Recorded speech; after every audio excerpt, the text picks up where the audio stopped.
off it goes. We are here with the Gauntlet community, and we're playing Bluebeard's Bride, which is a very interesting, very dark game.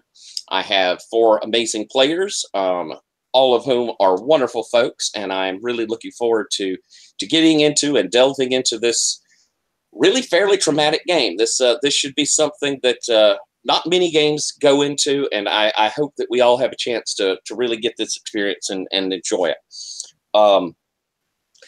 As I was saying before to all of you, we have the X card on the table. Please feel free to use it. It is here for everyone's safety. I also want to talk about tone. This is a disturbing game that will deal in psychological, physical assault.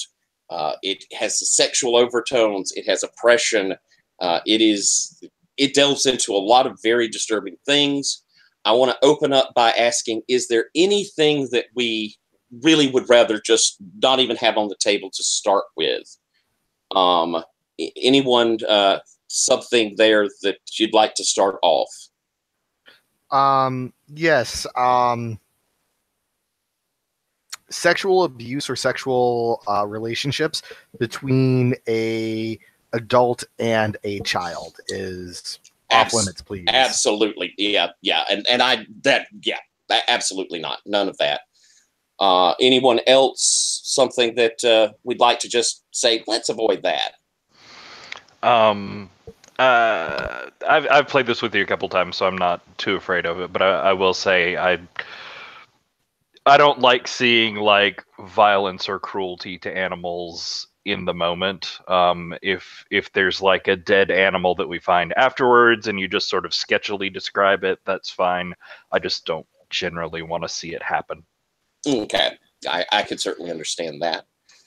Anyone else? All right. Oh, yes, sir. No, 1 second. Yeah, I'm a little bit weary about euthanasia related. All right. So strong suggestions that somebody should. The world would be better off if they die. Could be interpreted in. No problem. But usually it doesn't touch that. Okay, no problem, and we certainly can avoid that. All right. With those things in mind, I would like to point out we have our character keeper, and we will be choosing, each of you will be playing a different aspect of the bride. There are our rules. Has anyone played Bluebeard's Bride besides Patrick? No? All right. It has a neat concept to it where we are all one person, but we're all pieces of her personality. And you will see in the character keeper and also in the play aids that there are several playbooks. These are the Fatale, the Animus, the Witch, the Mother, and the Virgin. All of them having a sort of archetypical nature in the makeup of the bride. Each of them has a power called a face. It is there are 3. You will choose one of them. This is, I think, in a face-to-face game, they kind of want you to keep it secret. I'm not overly concerned about keeping it secret if you have questions about it, if you need to ask me something about it to define it. But at the same time, don't feel like you have to tell me. Just kind of go ahead, look them over, and choose one, and then in the moment you can bring it out. So we won't exactly have it secret, but this way, it could still be a little bit of surprise. But again, if you have a question about them, feel free to ask. We're all players that can separate that sort of thing. So our first step would be, our first step is I'm going to read us a little story about Bluebeard. Once upon a time, there lived a lord whose palace was so splendid and so richly furnished that even the sultan could not be compared with it. He had dishes of gold and silver, sofas and chairs upholstered with the finest silk, and the walls were adorned with every kind of curious antique. There was, however, something very odd about this lord. The color of his beard was a rich and shocking blue. His countenance was both distinct and unmistakable, So he was never spoken of by his real title, which was grand and noble, but instead he was simply referred to as Bluebeard. He was a fearsome man with deep-set eyes, and he was known for having an uneven temper.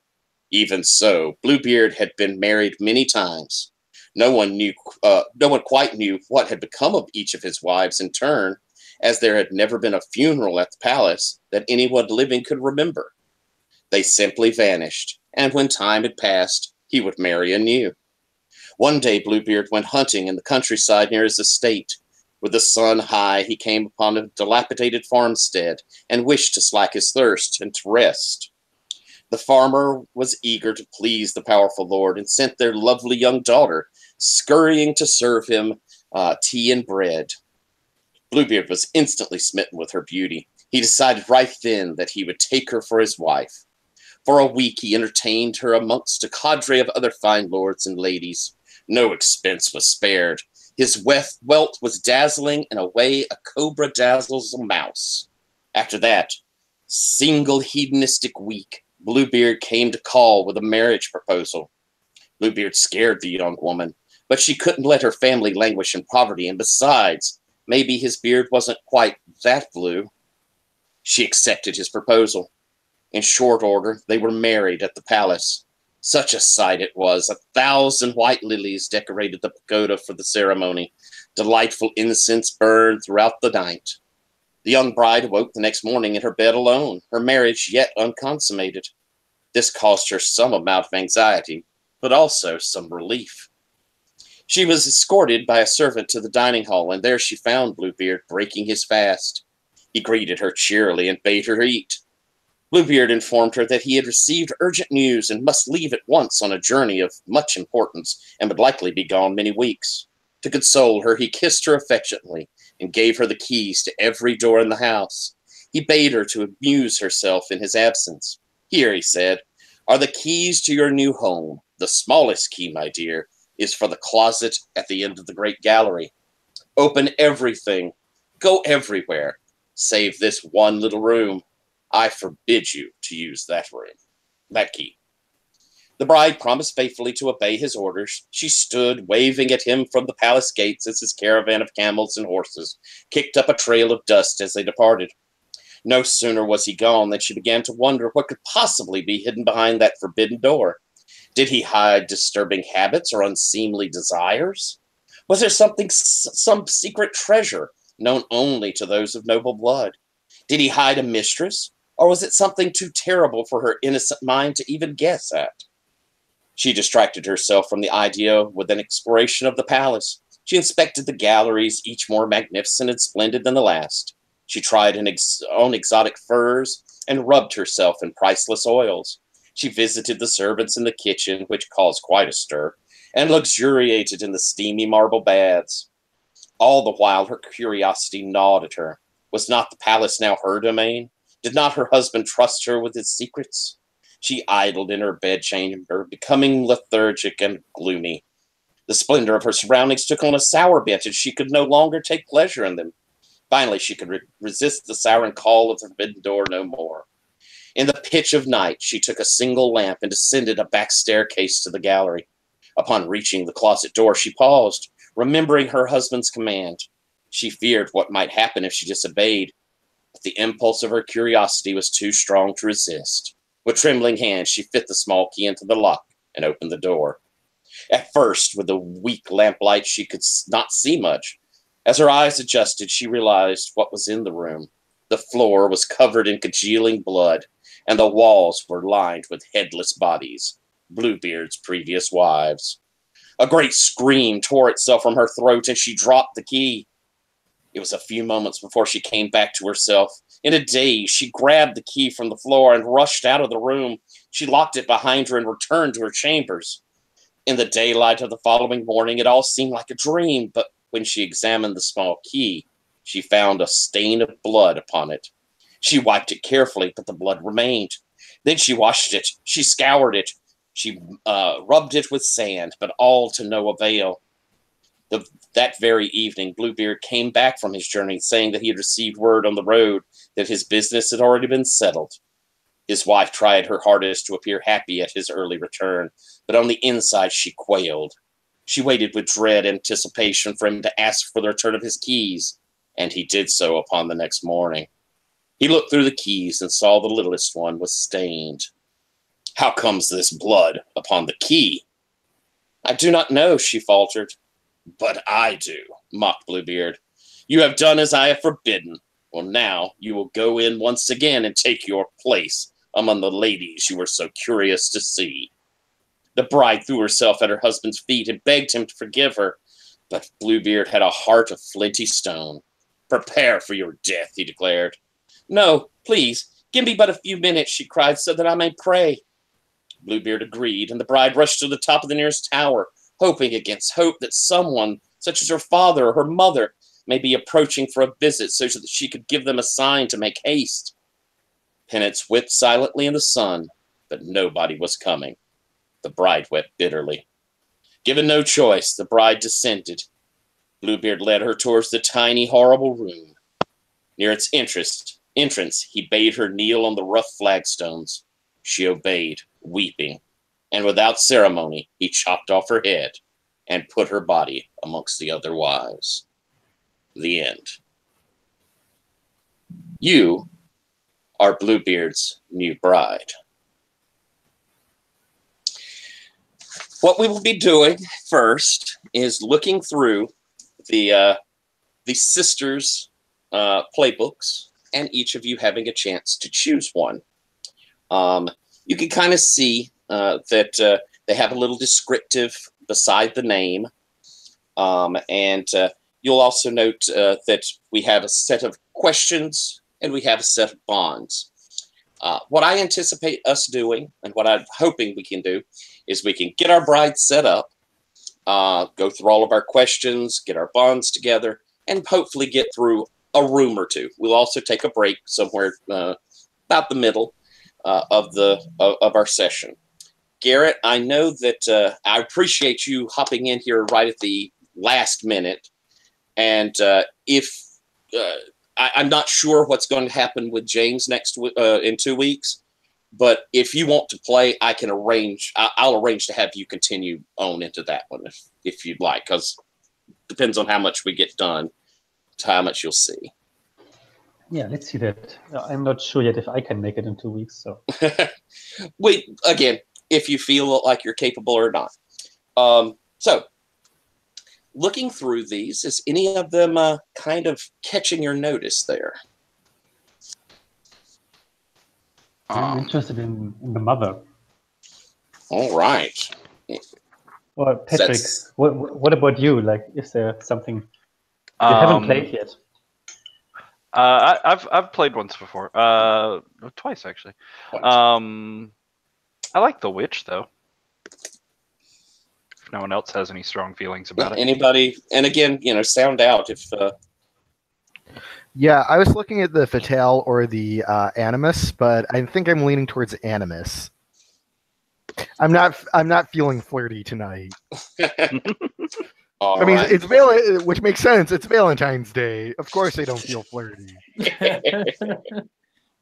Spencer. I guess I'll take Fatale. That worked out well. I thought they all looked great. So then, no virgin amongst us tonight, and I will set her to the side.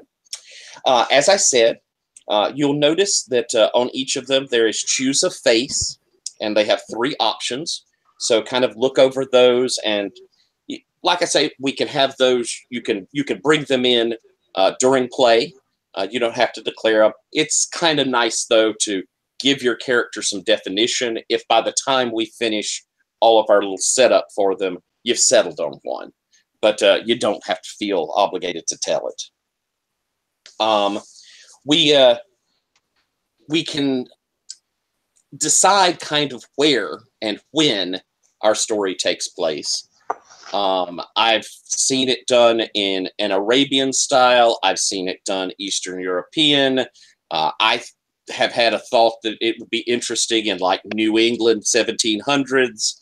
But it's kind of nice just so that we can set ourselves up a little if we if we have an idea. Would anyone like to make a suggestion for what part of the world we'd like to play in?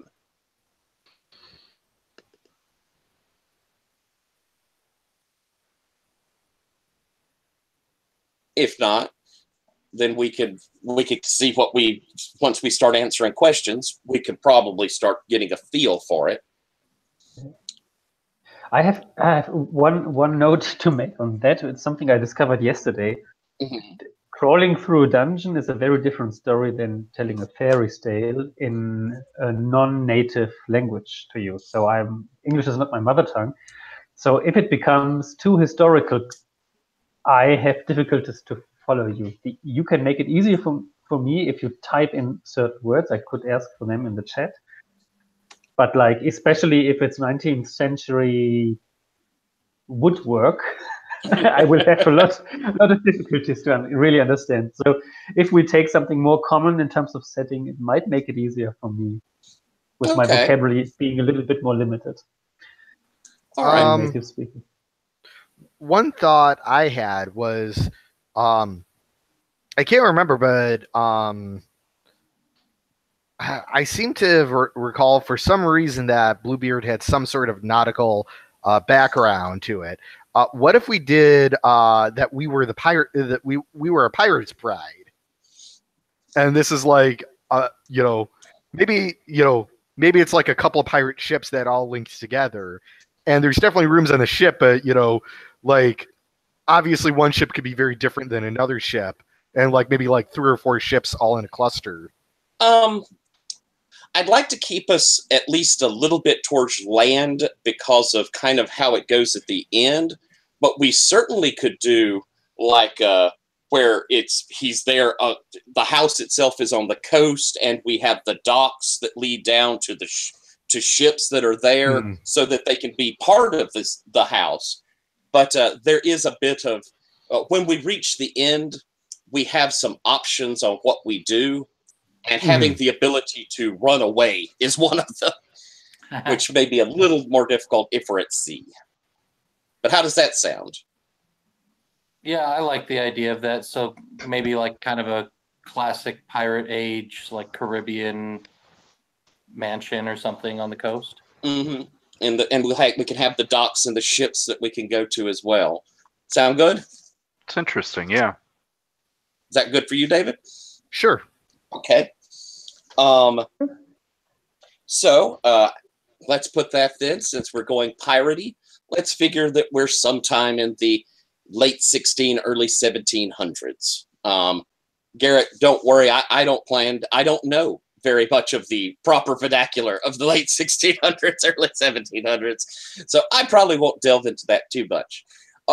You guys have all played with me before. I do want to say before we get started, though, I clearly have a very Southern accent. If I say anything that anybody doesn't understand, please go, hey, wait a minute, what'd you just say? I'm happy to repeat myself and clarify. So, having chosen our playbooks, I'm going to go through and we're going to answer some questions. And I think that the best part is kind of to go down the line doing we've got 6 questions. Do 2, then to the next person, and then that way we don't have one person doing them all, because that does leave people out for a little while. Another aspect of the game that I think is very interesting is, since you're all part of the bride, there will be one person who has the ring, which is symbolized by the wedding ring.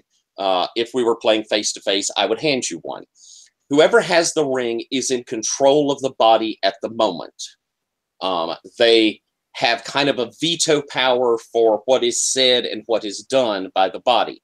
But at the same time, you can talk to each other constantly, and you can take enough control to speak, say, to a servant or speak to something or someone in the house. Again, it's just that should whoever has the ring say, wait a minute, I don't think we want to say that, they can kind of go, well, no, I didn't say that. We said it in our head, but I didn't say that. The ring will pass at various points. When you do, there are, in our move sets, there are maiden moves that you will see. These are kind of unusual in that they have no role. You just simply do them. And anyone can do those. Then we have ring moves, which are only the person holding the ring at the time. And those generally will have a roll with them. If you do a ring move, you immediately have to pass the ring. So the ring's going to constantly be moving.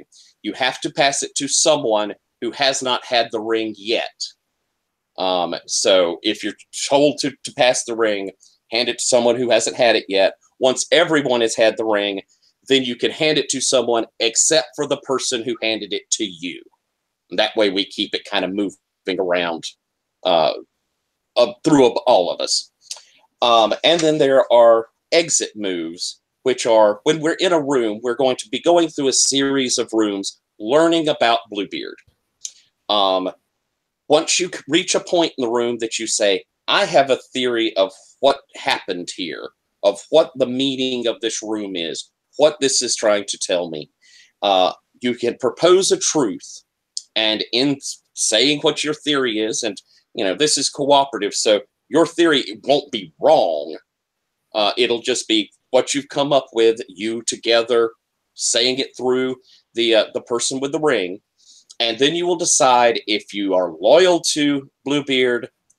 What was that, Patrick? Oh, sorry. Gotcha. But you will decide if you're loyal to Bluebeard or you're disloyal. If you're loyal, you're saying, well, maybe he had a good reason for this, or maybe it's a misunderstanding. If you're disloyal to him, you're saying, okay, he's probably a bastard. This is not good. Once we have reached 3 of either faithfulness or disloyalty, we will trigger the end of the game, and we will go to the Forbidden Room, where we will have some options on what we do once we get there. So, that said... Yes, sir. I have one question, because it is something which came up after I played yesterday, and I went through the rules again. On the description in the rulebook for the exit moves, it somehow indirectly says in the introduction to the exit moves that you also hand over the ring after you proposed the truth. Yes. Okay, yeah. Yeah, it is in effect another ring move. We haven't played it that way before. Have we not? No. Oh. I do think it moves. Watching that AP, I seem to... if anyone ever wants to watch an amazing AP of it, Strict runs an amazing one. And I think they did shift the ring after an exit. Yeah. Makes sense. Right. There is also, and I should mention this, if you get to a room and it is the bride decides, holy crap, this is just awful, I don't know what the truth is here, and I don't even want to find out, you can simply do an escape move where you just try and get the heck out. And then you don't choose loyalty or disloyalty, but it means that you've gone through a room and not moved any further towards making up your mind about Bluebeard. But you could certainly say, we're just getting out of here. This is terrible. So I'd like everybody, if you'll see, you have stats. We have 3. There's blood, carnality, and resilience. Blood is generally, it reflects kind of your toughness and your high-spiritedness and that sort of thing. It's violence. It is kind of magic-ness to you as well. Then we have... Yes. It's not violence. Blood is what you use to caress a horror. That's right. Carnality is violence. Blood is like how close you are to the horrors in the house, sort of. That is correct. Carnality goes into doing violence, and it also has to do a little bit with kind of your sexualness in a little ways here and there. And then we have resilience, which is your ability to take on the horrors and move through them and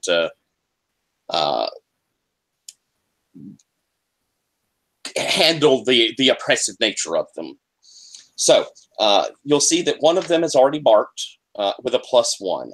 You will then need to mark one with a 0 and one with a -1. And if you look at the moves, the ring moves, it'll kind of show you where they're used. Shiver from Fear is a move there that if at any point you kind of, it's so dark and awful that you go, that will trigger that move. It's one of the cooler moves in the game. Since we're not playing face-to-face, you can kind of admit it for yourself. Say, okay, that got me. That was creepy. And that is one that when you have the ring, it only affects the person with the ring.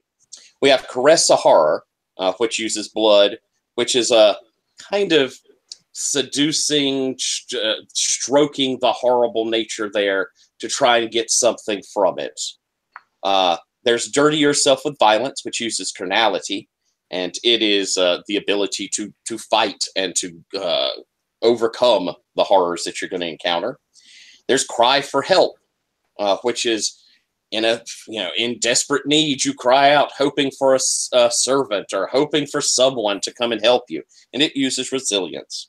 And then there is Giving Up the Ring. If you voluntarily give up the ring to another sister, then you are immune to trauma until the ring passes again. And trauma is our damage, and you'll see at the bottom of all the play sheets, there's a trauma track. There are 5, and we will take a good bit of trauma as we're going along. If by chance you reach 5 trauma, then you're shattered. And what that means is your personality has gone mad, has lost its grip on reality, and you are no longer a help to the sisters. You have now been broken, and you can still talk to your sisters, and I will occasionally look at a shattered sister to give description of the horrors that are there, but you are no longer helping your fellow sisters get through this. So, once we've chosen our stats... And I just wanted to say, Dave, the stats, the automatic +1 stat is not something that changes when you change the playbook selection on the character keeper. So your carnality needs to be a +1. That's your playbook stat for the Animus. Okay. Yeah, I saw it's in the playbook, and I just assumed that the sheet was taking care of it. But I guess not.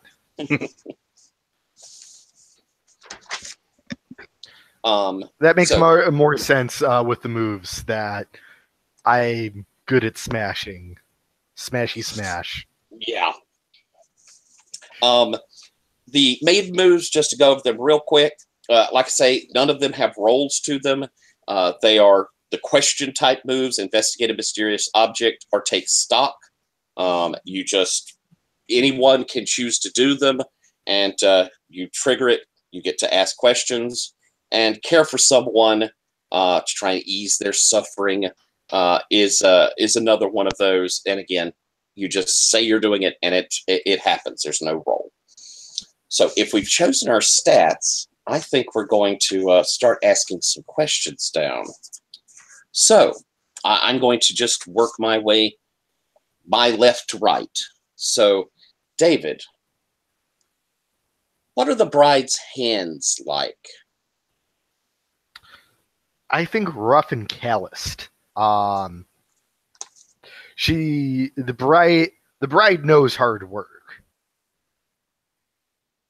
What does she do? I think she knows her way around a ship. So yeah, she knows her knots. She's been out in a storm, holding the line to make sure the sails stay up. So yeah. Was her family fishermen, maybe? Yeah, that's what I was thinking. But she definitely has a sailor's hands. Excellent. All right. So those rough and capable hands. Mm-hmm. Excellent. What weakness do you give away when others hold your hands?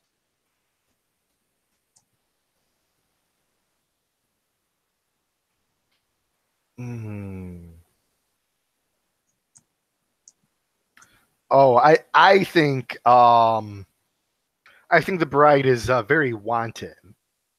She seeks out that sort of contact, and she definitely,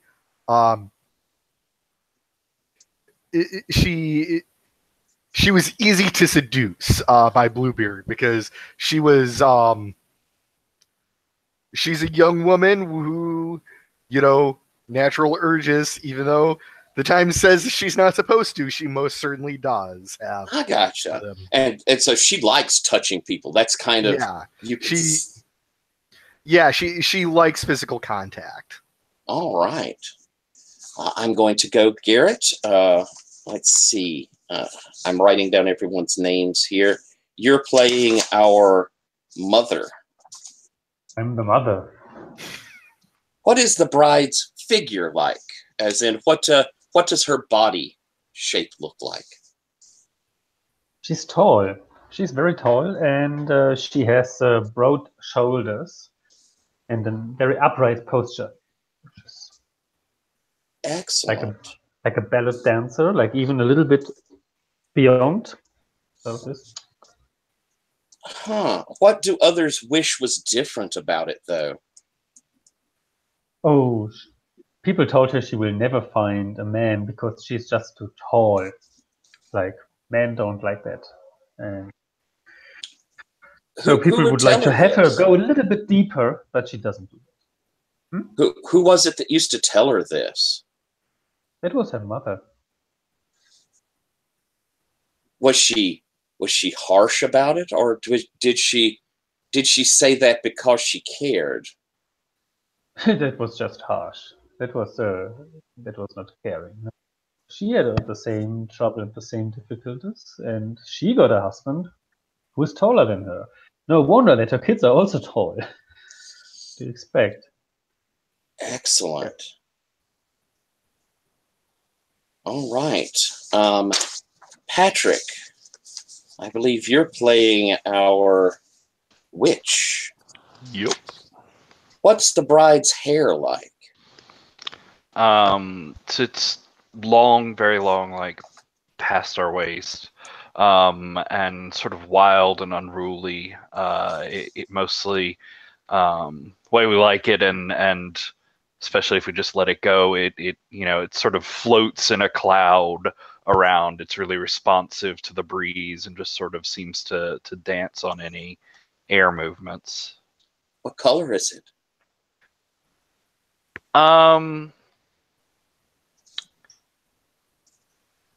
I think like I'm sorry if I drop out at any point. My computer keeps desperately trying to restart. Oh.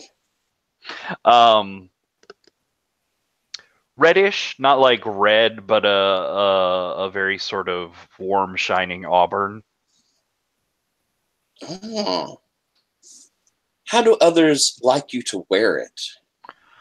I think they would prefer me, especially like our mother and the ladies around in our area would prefer that I keep it properly like oiled and sleeked back and in intricate sort of baskety braids that hold it all into a single long fall that's tightly contained. But you don't want to do that. No, it's very uncomfortable. It makes my head ache. It pulls on my scalp, and I just prefer that we wear our hair just free and natural, and it's a great way to see which way the wind is blowing. How does your father? What does your father think of how you like to wear your hair?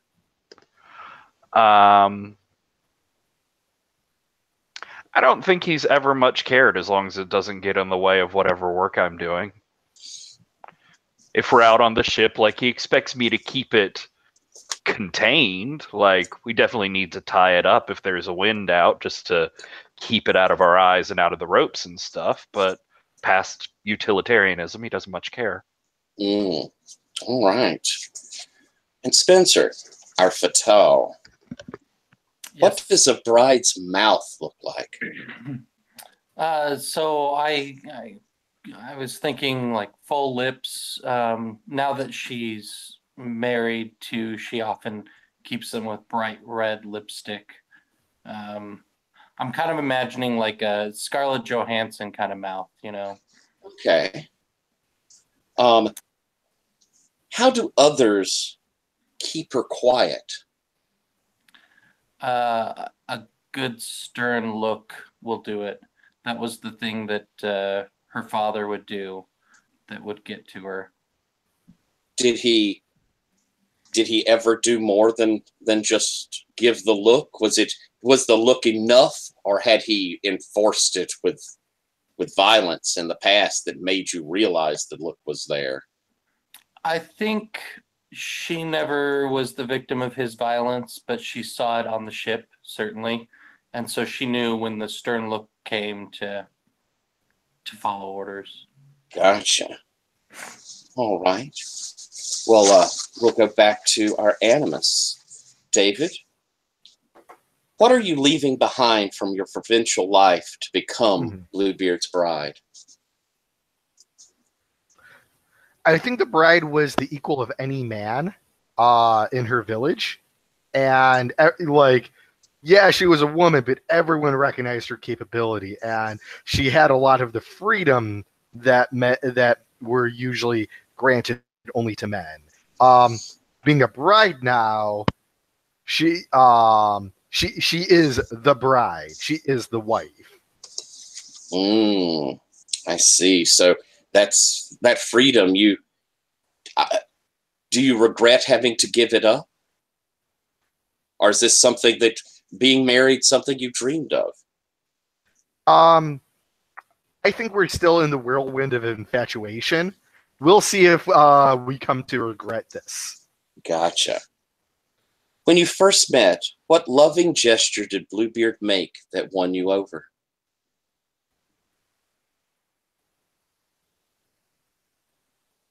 Oof.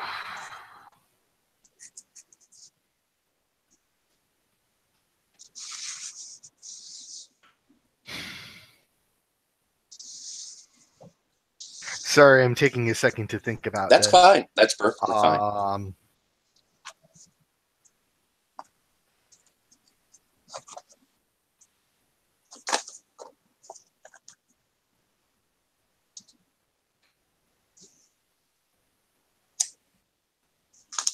I think I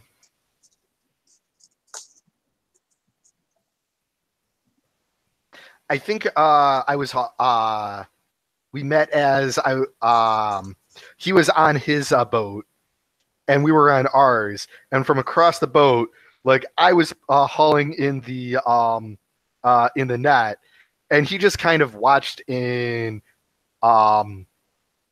without judgment, without concern, with mild interest, but not like, he wasn't judgmental, he wasn't like shocked. It was just he acknowledged that this was what I was doing, and that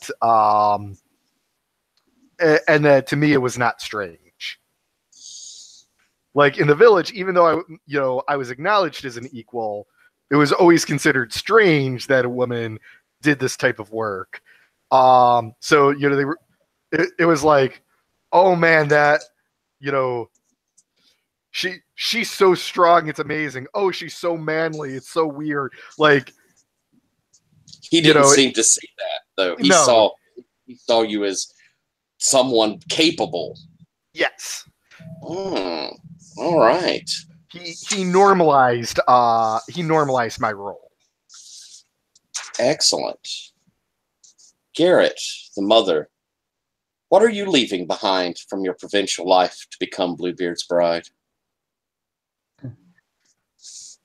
I had a teacher who was very close to me, and I loved this teacher, actually. So she was extremely special to me, because after school lessons, I learned singing from her, and she also taught me to love my own voice, to listen to myself, to like it, which wasn't the case before. What was her name? Mary was her name. Mary. When you became engaged and you told her, what did she say to you? What is the last piece of advice this teacher gave you? The kindness you bring to the world will come back to you. Beautiful. When you first met, what loving gesture did Bluebeard make that won you over? It's maybe a little bit embarrassing. I wouldn't tell anybody, but when we first went for a walk together, he was very attentive. Not only that he took care for me, that I don't get dirty or anything, and looked out for me, opened doors for me, whatever, but he also took care that he always walked on the higher side of the street, of the road, of the path, so he appears taller than I do. Oh. There's a little difference in height, left and right. He would very cautiously taking care of that. I didn't recognize that any other man ever did that. Oh, that's beautiful. That's very nice. Patrick, our witch, what are you leaving behind from your provincial life to become Bluebeard's bride? I think we're leaving behind like the freedom of the sea. We've grown up with our father. He's out on the sea all the time, and it's always just been natural to go out with him anytime we wanted to. And I think as we got older, like it happened more and more often. We're always out on the sea with him. And Bluebeard respects that about us, but I think he's made it very clear that while we might go out together sometimes, he's interested in going out on some like cruises or voyages with me alone. But his trips, his business are not for me to be on. And he expects you to stay home when he does this? Well, obviously, yeah. I mean, one of the things that's attracted me to him is that he feels very intimately about his ship and the sea, and I think he's made it clear that it would be a betrayal if I was to go on someone else's ship, to have someone else curry me across the ocean. When you first met, what loving gesture did Bluebeard make that won you over? It was not that first time that we saw each other out at sea, but it was that first time that we met on land when we went for that walk. I think our mother was very excited, had really gone to a lot of trouble to make sure that this meeting happened and went well, and so had like sat us down, dressed us, done our hair the way that she wanted it to do. And I think like as soon as we were out of the house and on the road, he stopped and he said for us to close our eyes. You could hear him going around behind, and he stroked down our hair and said, This doesn't feel right. This doesn't look like you." And he slowly, like from the bottom up, undid all of the braids, undid all of the cage work, and sort of fluffed our hair out. It was still, it was still sleek. It was still oiled, which we don't normally do, but it sort of set it free. And he seemed much happier that we looked that way. How did his hands feel when they touched you? Hot. Very hot, like fever hot. Excellent. Spencer, our Fatale, what are you leaving behind from your provincial life to become Bluebeard's bride? I used to, even though we ran fishing boats and caught fish in nets, I used to enjoy just fishing by a pole for the peace and quiet. But that's something I've left behind. It was my favorite pastime, but now I have duties, and so I've given that up. Do you do you think that it would be inappropriate? Is that why you think you gave it up? Or is it just you figure you'll have too much to do to be able to indulge in it? I think it's comes from advice from my mother. She talked to me about the things she used to do before she was married and how she had given those up to meet my father's needs and to be a good mother. And so it's kind of a self-imposed version of that. Okay. And when you first met, what loving gesture did Bluebeard make that won you over? He didn't cringe at my rough hands.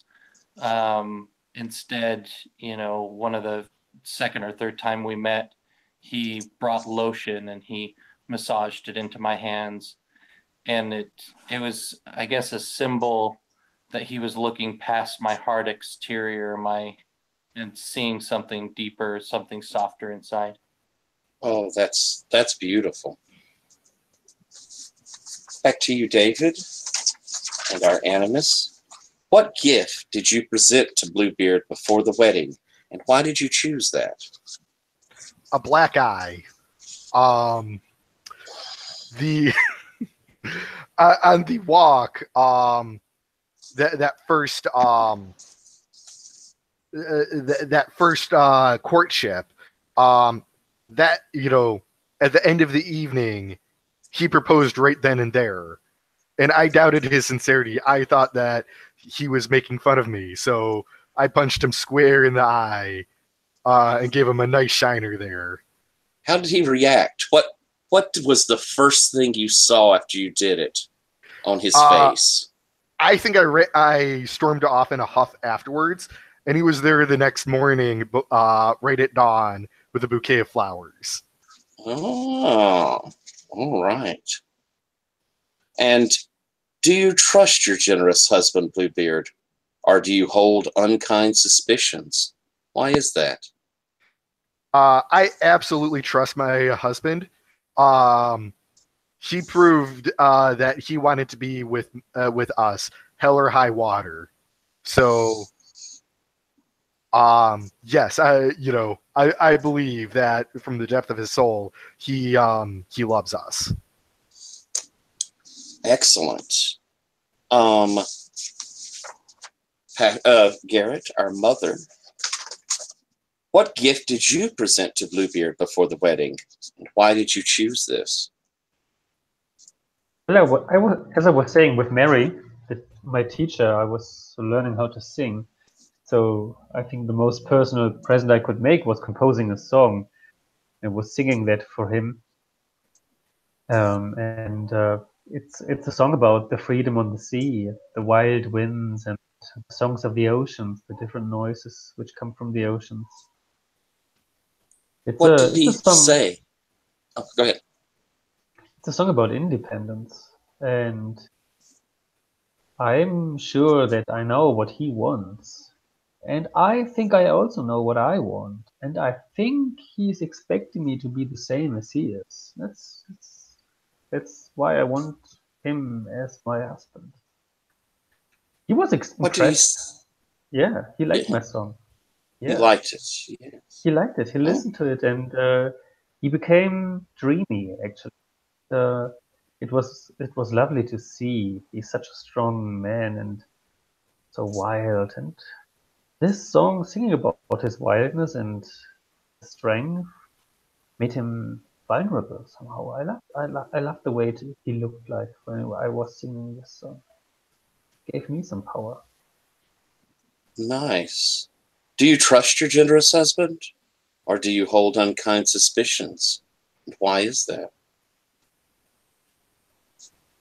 As much as I love this, the way his mood changed, it was also coming very radically, so suddenly.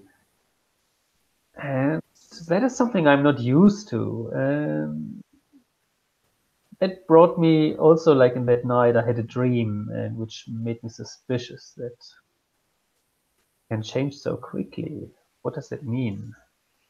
What should I be on the lookout for? So you do have some suspicions? Yes. Yes. All right. Patrick, I saw that you had switched over. Are you here with us, or should I skip you a moment? I'm here. My computer delightfully decided to restart without asking me this time, so I don't have access to any of that, but I'm here for the moment, and whenever it finishes updating, I'll be able to get back on my computer. All right, then. Well, we'll go ahead and ask your question, I suppose. What gift did you present to Bluebeard before the wedding, and why did you choose it?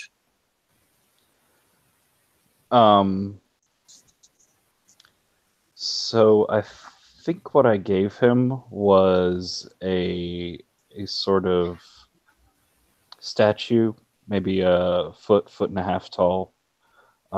It's made of coral that we found, and it's really hard to tell if it just grew this way, or if it's been very skillfully and like invisibly worked.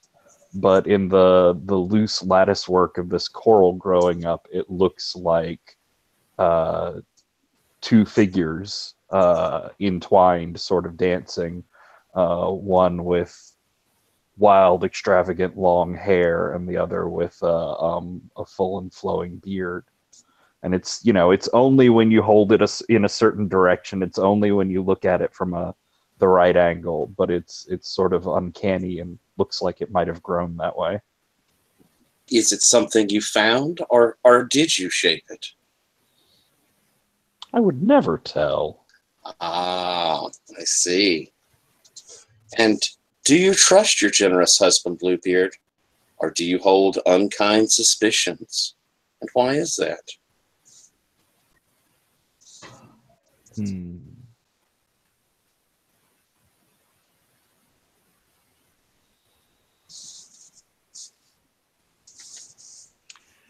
I think I'm suspicious. Maybe I'm just upset about being landbound. Maybe that's it underneath it all. But there was sort of a perfection to his courtship. There was sort of everything worked out just right, and he did all the right things at just the right time, in a way that, like any normal man, even a great man, even a soulmate or whatever that is, there would be those moments. Mm-mm. There would be those sort of awkward pauses. There would be those misinterpretations or things he got wrong. And he didn't really. I mean, even with the punch, even with the fight, like he got back up and he kept going. With every misunderstanding, he was just he did the right thing, and that's, I don't know, that sets me off. I see. All right, Spencer, our Fatal.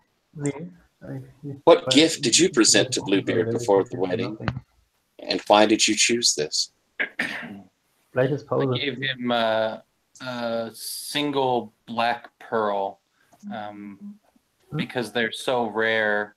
It holds a great value, and it was honestly the most valuable thing I had in my possession before we met. And I wanted him to remember how rare of a thing I am and where I came from. How did he react when you gave it to him? He held it to his lips and he kissed it and he held it close to him. And I haven't seen it since, but I assume he holds it dear. Beautiful. Do you trust your generous husband, Bluebeard, or do you hold unkind suspicions? And why is that?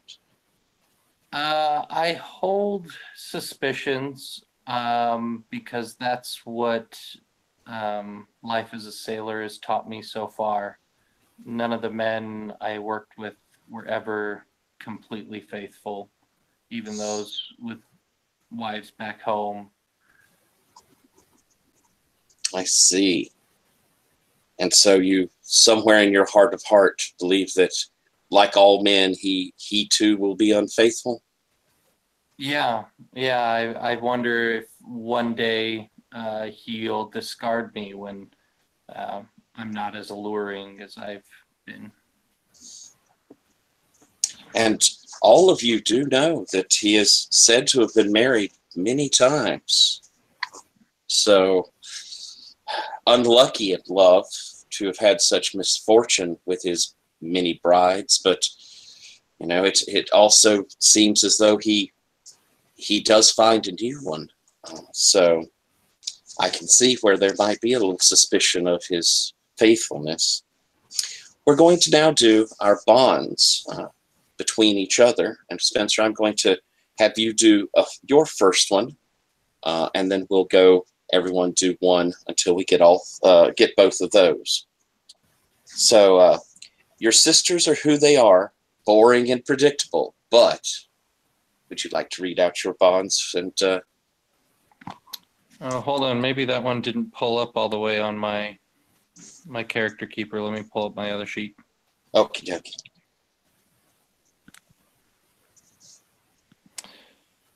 All right. Sisters are who they are, boring and unpredictable, but let's go with the animus. Has no idea of a woman's true power. I think she doesn't understand. She doesn't understand the seductive side of things. I think she relies too much on her force of will and doesn't realize that people can be positioned and manipulated other ways. Do you try to teach her, or do you simply act and hope she'll catch on? Yeah, I think there is an active kind of teaching going on. I try and keep her temper down, and funnel it to less harsh actions that don't have immediate consequences. Ah, okay.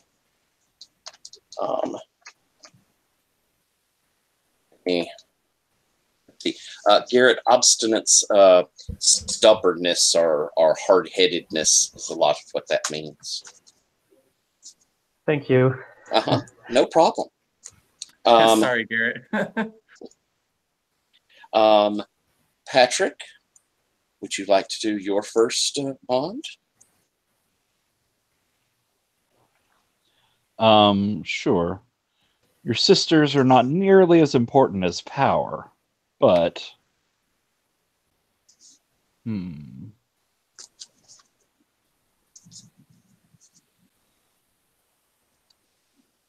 I think the fatale is a useful tool. Explain how they helped your pursuit of blasphemous craft. Ooh.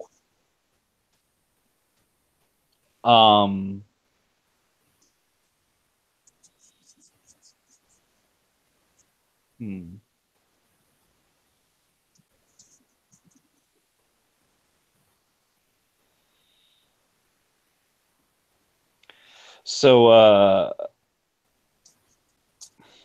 I don't know.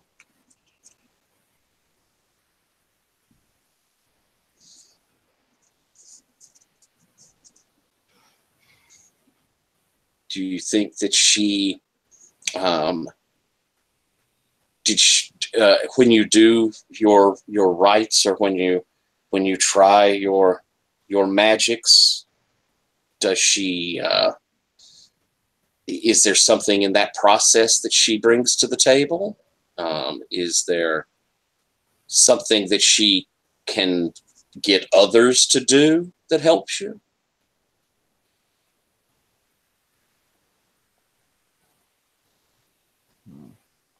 I'm not sure, and my computer's restarted. So why don't you I'll skip go over. on to someone else? I don't know what this is yet. Okie dokie. Garrett, your bond, first bond? Yes. So I hold myself apart from my sisters. But there's one sister which irritates me with their obstinance. And that definitely was the animus. And I can explain that by there's an incident where she undermined my authority. And this whole talk about being equal to any man and so on, that has come rather quite often in our way, like because like this is not how this worked, like where we lived and how we lived and so on. It's again and again a trouble if the animus is taking over and is making statements far too strong than anybody can bear with. There's no problem with stating that you're strong, but if you just exaggerate, if you do it the whole time, that is undermining the authority of us in the end, especially mine. I see. You would prefer that you were more humble, or you would prefer that people not think of you all the time as this strong? It's a matter of the right dose at the right time, and not going over the top, but you do it to the limit and not any further. I see. And she doesn't get that. David, your first sisterly bond? I have an idea, but this is getting really dark already. So are people okay with that? Go for it. Yeah. Okay. So the one who soothes me is going to be the witch. And what happened was, when we were younger, there was a boy who caught my eye. And I made it clear that I was interested. But he was in love with another woman. And I wanted to beat the bloody piss out of him. But the witch stepped in and he said, no, there's a better way. Let me do my work. And every time I tried to punch the boy, the witch just chimed in, no, let me do my work. And the next week, the girl broke up in blemishes, but the boy still loved her. And the week after that, her hair started thinning, and the boy still loved her. And this is infuriating me because my competition was getting more and more hideous. The girl couldn't eat any long and became frail and thin, and the boy still loved her. And I screamed at the witch, this is just infuriating. Let me invoke my vengeance. And the witch just kept on going, no, let me do my work. The girl got sicker and sicker and sicker, and the boy loved her every single day until she died at the young age of 16. And the boy was heartbroken and would love her for every day of his life as a shallow shell of a man. And then I understood that my rage was nothing compared to the witch's. I like that. That good with you, witch? Nice. All right. Let's go back then, and Spencer, your second sisterly bond. All right. So you try and guide your wayward sisters, but I try and draw in the mother with my seductive aura. I feel like she is the one who can see past the seduction to the more caring parts of us, and that frightens me because I know inevitably I won't be as powerful. Beauty fades, but that kindness, that inner strength, lasts longer. Ooh, that's beautiful. All right. Patrick, or Witch, your second bond. And do you wish to define down your first, or would you like a little more time with that?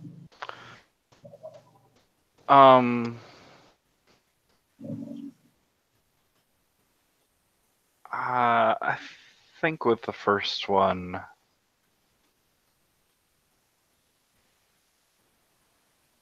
I think what we do is there are these like knot creations out of like twine and vines and grasses and bits of fabric and things like that. But they only really work right if you have something very personal from someone. And so the fatale is a useful sort of mask to wear in those situations. Fatale is better at making others see what they want to see and getting close to people. No one complains when she touches them. And if we get caught doing something we're not supposed to be doing, well, the fatale is a really useful. Well, I mean, she's just a dumb teenage girl. She's a slave to her hormones and can't control what she's doing, sort of thing. So there's no like sinister aspects assigned to what we get caught doing. Gotcha. And your second question? I just thought of that one. Want me to come back to you? Yeah. Okay. Garrett, your second question for the mother. So, I heard myself apart from my sisters. But there's one sister I trust to have her back. And that is actually the fatale. She's dripping sensuality from her lips. And so often this has helped us to get through situations which, if one of the other sisters would have been in control, even me, would have made the situation much more dire. And I'm happy that sometimes I can hand over to the fatale and let her do her work.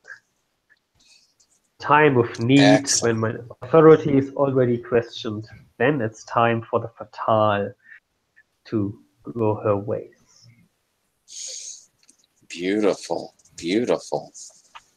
And David the Animus' second sisterly bond. I'm totally envious of the fatale. One is,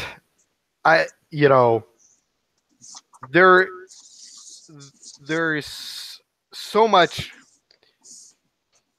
that the Animus can do, and the Animus is will, the Animus is force, the Animus is rage, but every time Bluebeard looks at us in that loving, seductive way, I get the feeling that he's looking right past me and to the fatale. And I just do not think I can ever seduce Bluebeard. It will only ever be the fatale who does. Beautiful, beautiful. And Patrick, your second one?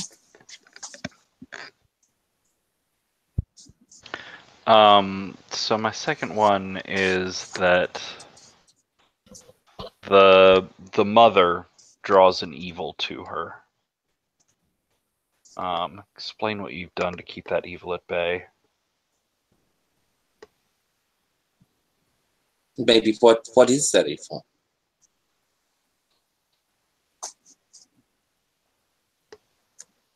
Evil could come out of authority.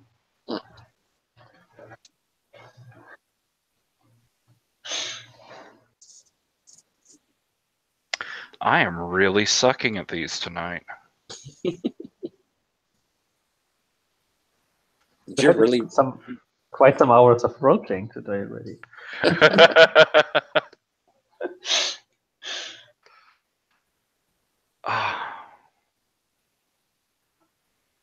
Which what I just learned about you, like the way you go is only causing more trouble. It's like it's in the end it's about shutting down those who get in our way and not like sneak behind them the whole time.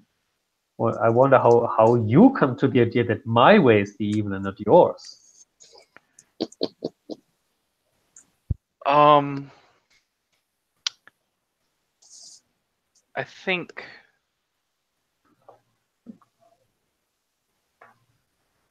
maybe it's the way that, like, even more than the fatale, the mother seems to she's suspicious, but I feel like she wants to assign best intentions to Bluebeard, to this relationship. She wants to look at things, little things like how he placed himself on the road, or, you know, who happened to be on which side, as these deep, meaningful connections. And I'm afraid that her need for stability, her desire to be a real adult, is going to, well, it's already put us in a relationship, but is going to put us in a power dynamic in this relationship that we might never be able to get out of. I see. What do you do to keep that at bay?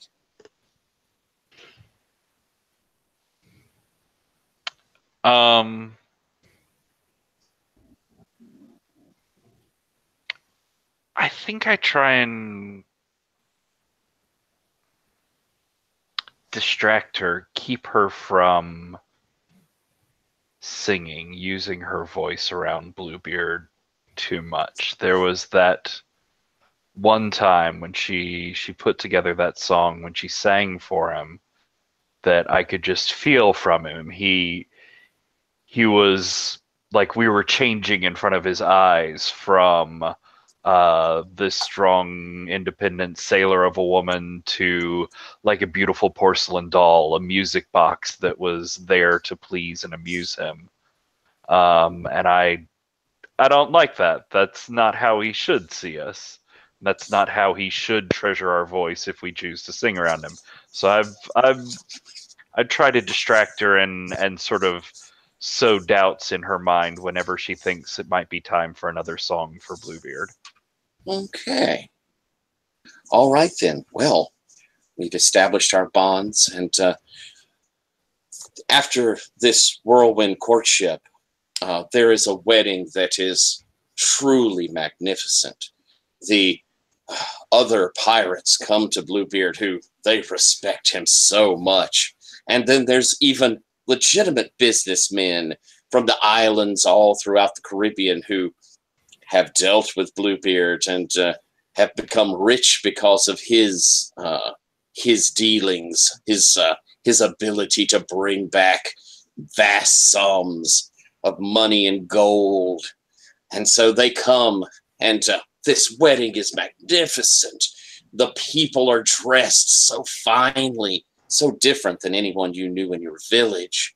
And the presents that are brought, they practically make your head swim. The feast is massive, and the wine flows, and the rum punch goes to your head, and it's almost like a blur as you leave the town. And I think we're going to say Antigua, which is a lovely Caribbean port, as he takes you aboard his ship and sails back towards the mansion that you've never seen before, you've only heard of. And as you come, it is on this small rocky island, and it seems to tower up. And at the top of the rocky island, is this massive stone manor with towers, and at the top of one of them you can see there is a red light that guides the ships into it at night. There's a dock, and you can see that he has several ships there.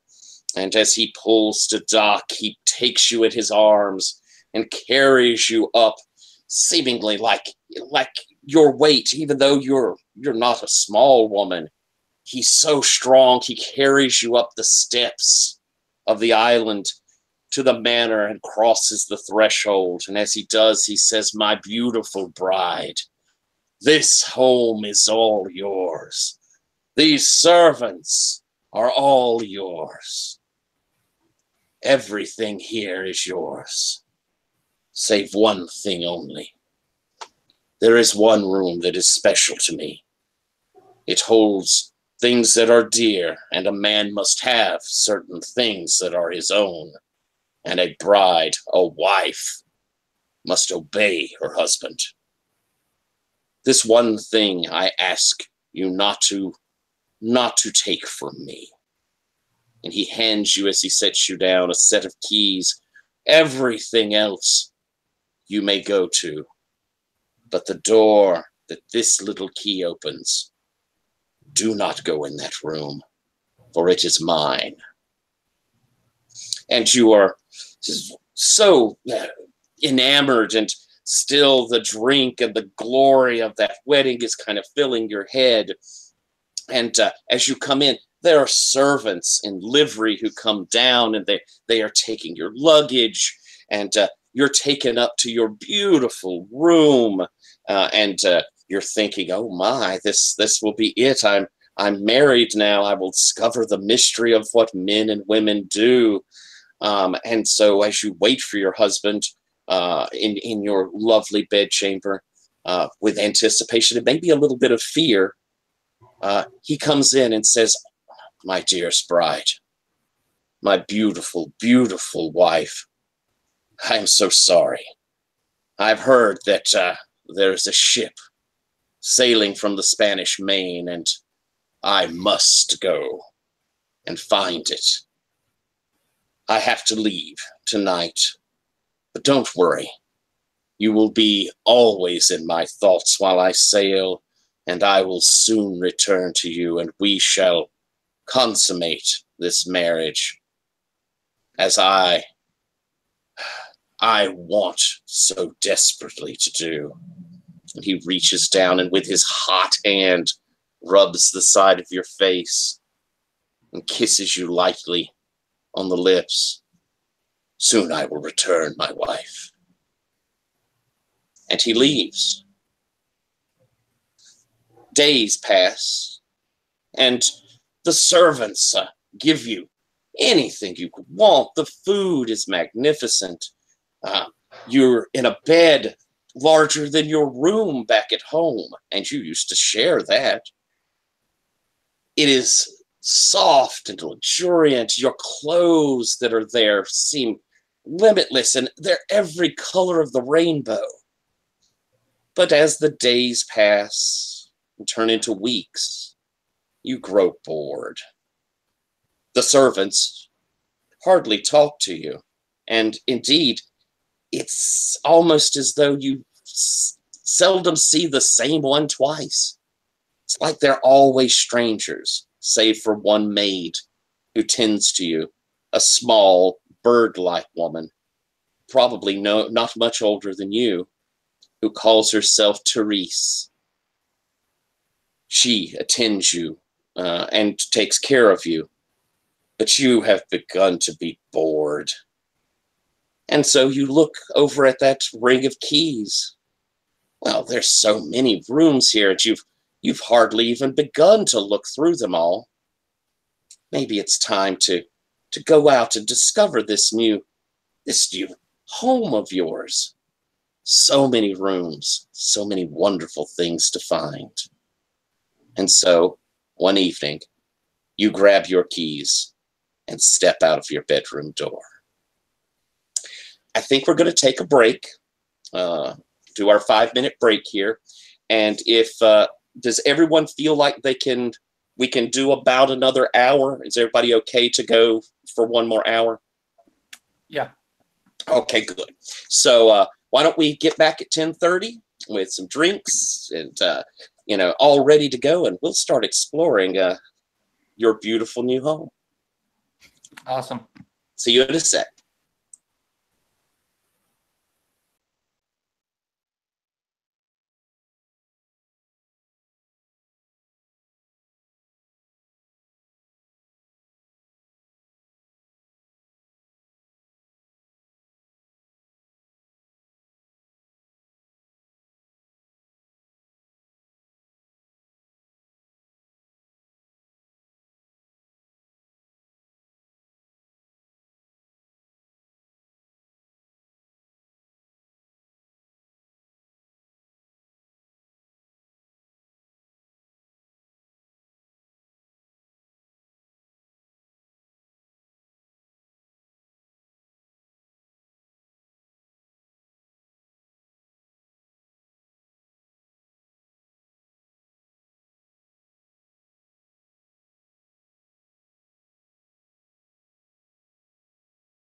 I really like this game.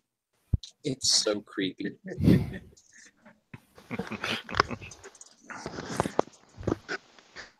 I love that it opens with exactly what's going to happen to us too. You know, with the story.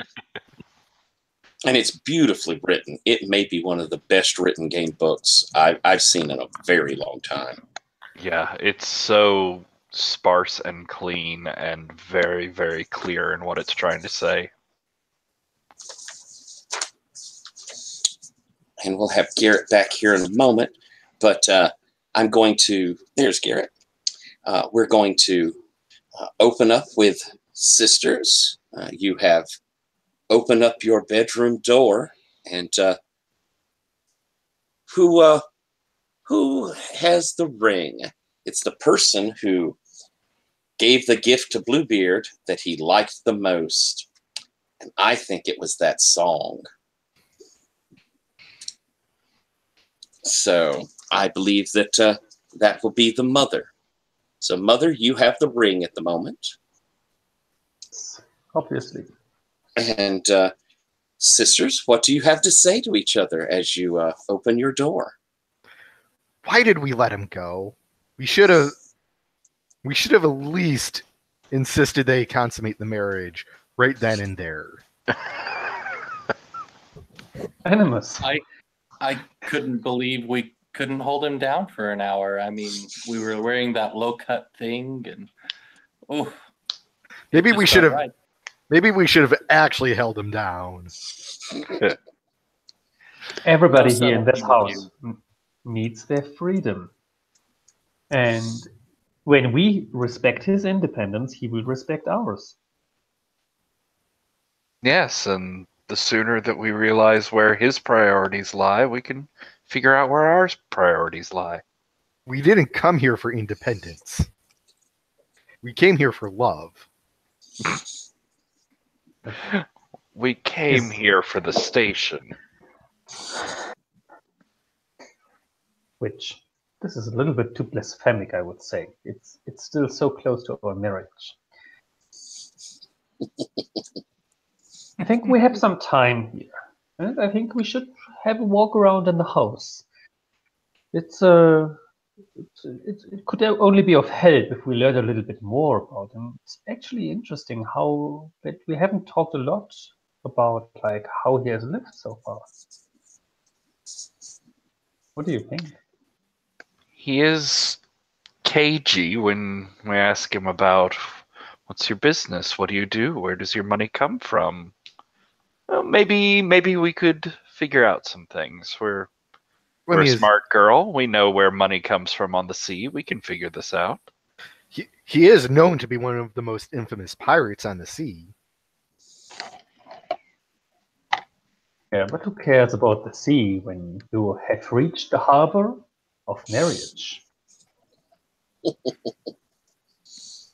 It's for him as it is for us a new life.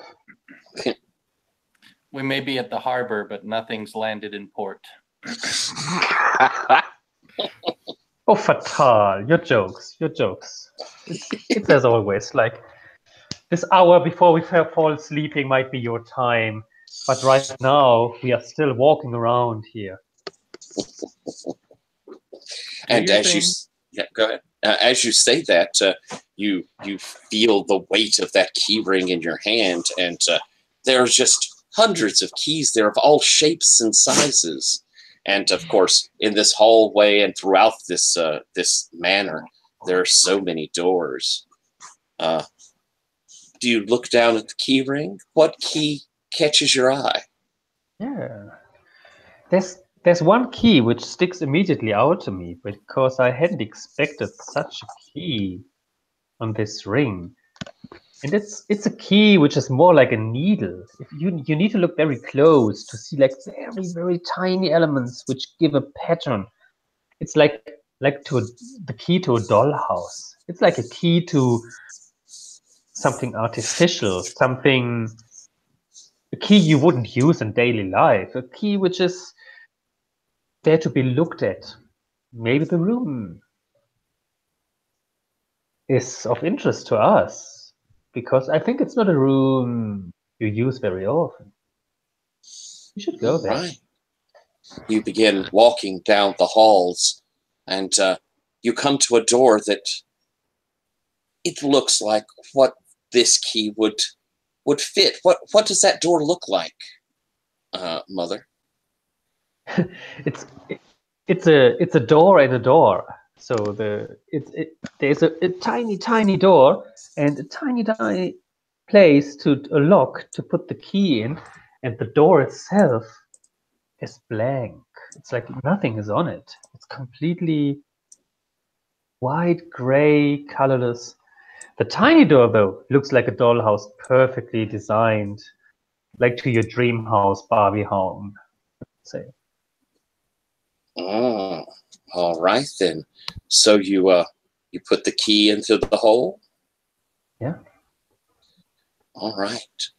You the key to this door. Oops. The room beckons. You enter, and the door closes behind you. As you look in, and if you'll give me just 1 second to think up my room here. Actually, I think I may cheat and use one of theirs. But oops. Sorry, I'm having to shuffle through a window real quick. There we are. All right. As you step inside, the moment you enter the room, there's a flurry of movement as multitudes of cats clamber up the bookcases, up the lamps, up the curtains to sit above you, glowering down at you like dissatisfied gargoyles. The smell of perfume and cat urine assaults your nose, and streams of dried piss run from the cat perches onto the faded pastel wallpaper, which has been ripped to shreds by their claws. This room was once inhabited by humans. A mobile of glass panthers plays over a small lace-covered bassinet next to the bed. And in the back of the room, you see a pile of paintings leaning against the wall. Next to the pile is an easel with paints set up. Perhaps the only object that is not covered in cat fur is a small lounge chair next to a table, topped with a small replica of the manor house, a doll house, in fact. And beside it, a decanter of red wine and a glass.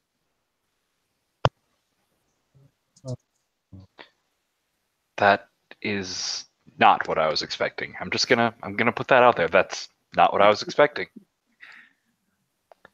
But interesting, isn't it? We should take a look at the art. In fact, I'm going to investigate a mysterious object. I'd like to take a look at those old paintings. All right. Let's do that. Get to ask 2 questions off of that. I will say first that flipping through them, you can see images after images of a young Bluebeard. His visage starts warm and loving, but with each painting you turn over, his face becomes older and colder, more remote, almost furious. The second to last painting shows the body of Bluebeard, then the fists clenched and his face blank and unfinished. The final canvas is covered in blood. Would you like to ask a question? Yeah, I think I get to ask 2. What memories does this item hold? As you're looking at it, you can see that there is those early ones. There's such a loving hand from this artist. But as it goes through, you can see the brushstrokes are filled with more anger, almost hurt. And you can feel the isolation, the feeling of imprisonment of this person who is painting this, as though they had been left and forgotten by someone they loved, someone that meant the world to them. Poor husband. He must have suffered a lot. But we can hear. But I mean, our anger and frustration, complements his own. We can heal each other. Yes. You have a second question? Maybe he needs us. What about this item is odd or uncanny? As you begin looking, pulling them back, you notice that on the back of all of these frames, all of these canvases, there is a little note, just a few words. But as you look through each of them, it makes a sentence. I bore him, I raised him, I loved him. What is a mother when a son puts her away and despises her?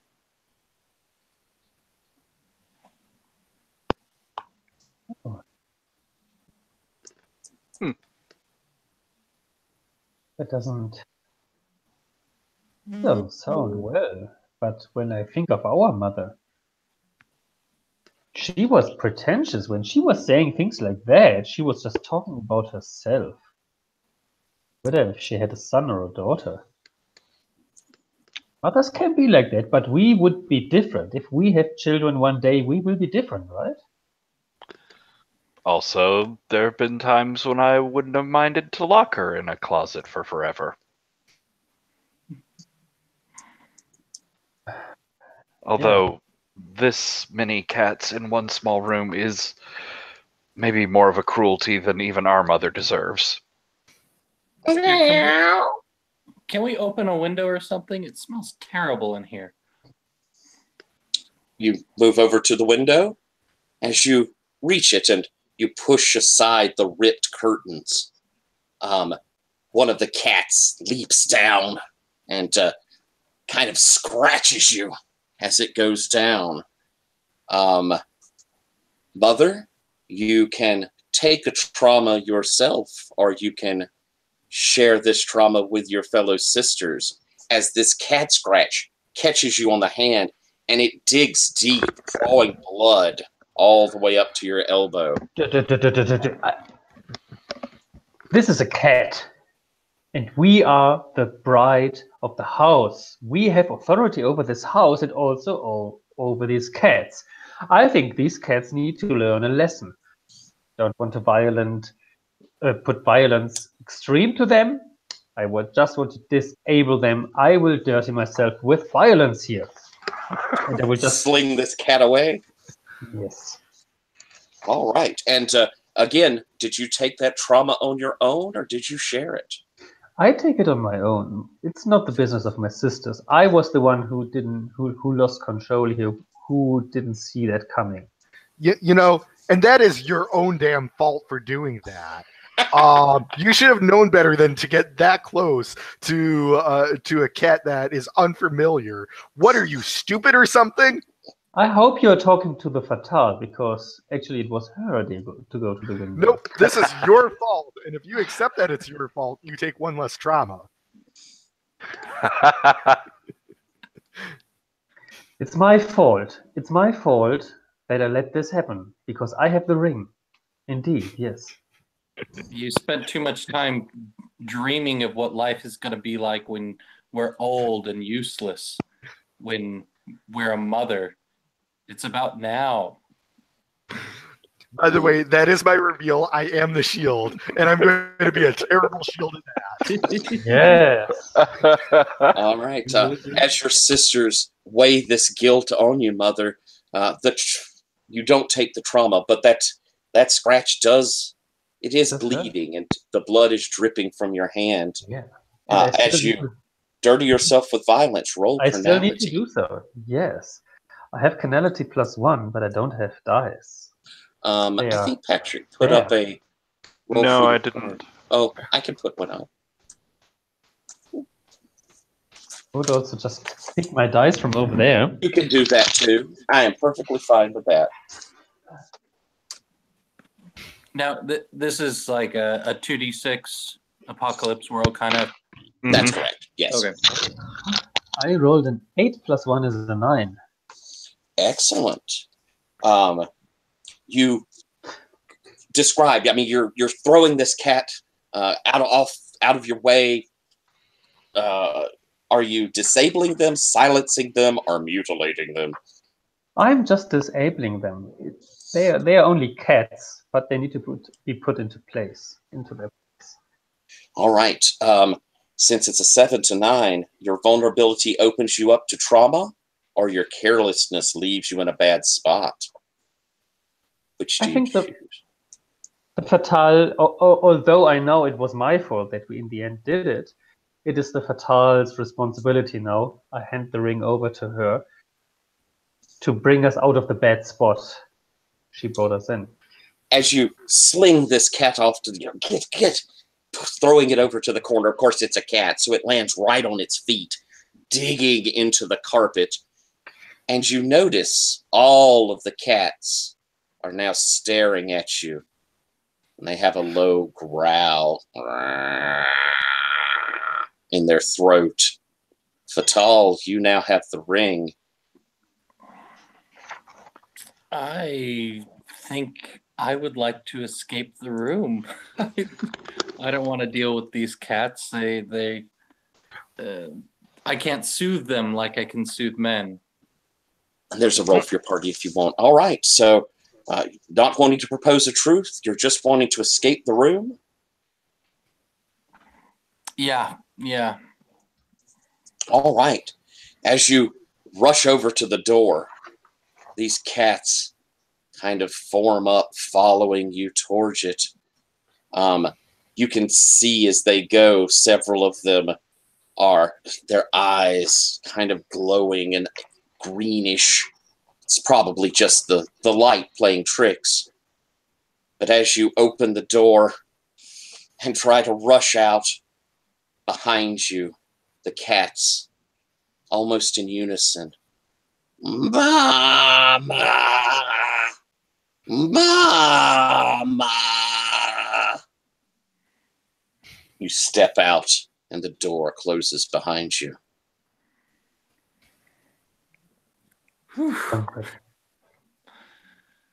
Congratulations. Was there a price? As this growling is entering your head as you are closing the door behind you,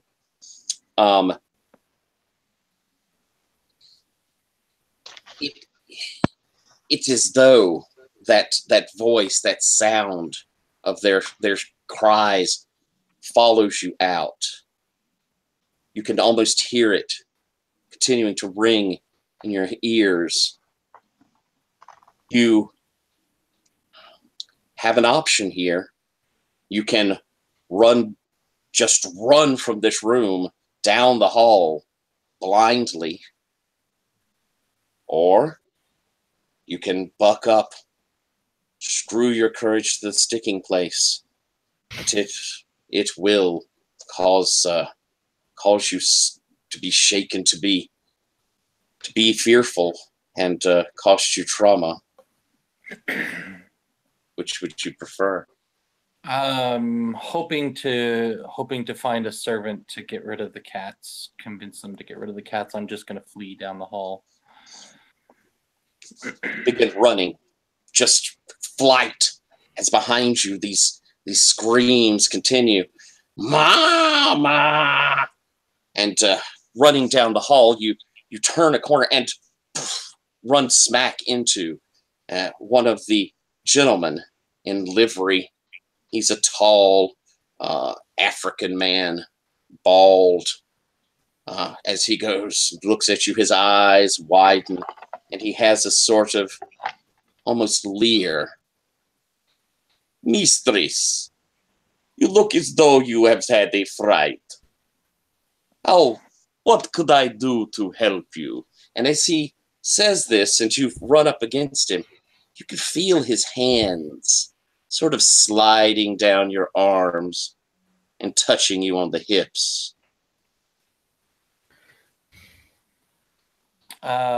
I will pull his hands off my hip and direct him. It was our arm that got scratched, right? Mm-hmm. Yeah, and so daintily, but pull it off and show him the scratch, and say, "Those damned cats! I don't even know why they're locked up in there. Get me a bandage and then take care of them, will you?" Ah, the master's mother's cats. They are an unruly bunch. He reaches down and kind of runs his hand across your wound. The blood covers his palm. Yes, you need some sort of care. Come with me. I will help you. Ooh, thank you. He turns, and you would swear that as he turns, he brings his hand up to his mouth, starts leading you down a hallway. Super creep. By the way, yes. Garrett did ask a question. The sorry. exit move, does that pass along the ring? I'm interested. Do we think that it would be off the escape, or do we think it would just be off of the propose a truth? The thing Garrett put up, he said, is at the beginning of the exit move section, so I would think. Okay, then it would be escape as well. Oh, okay, so that passed. That passed. Okay, who would you like to pass the ring to, Fatal?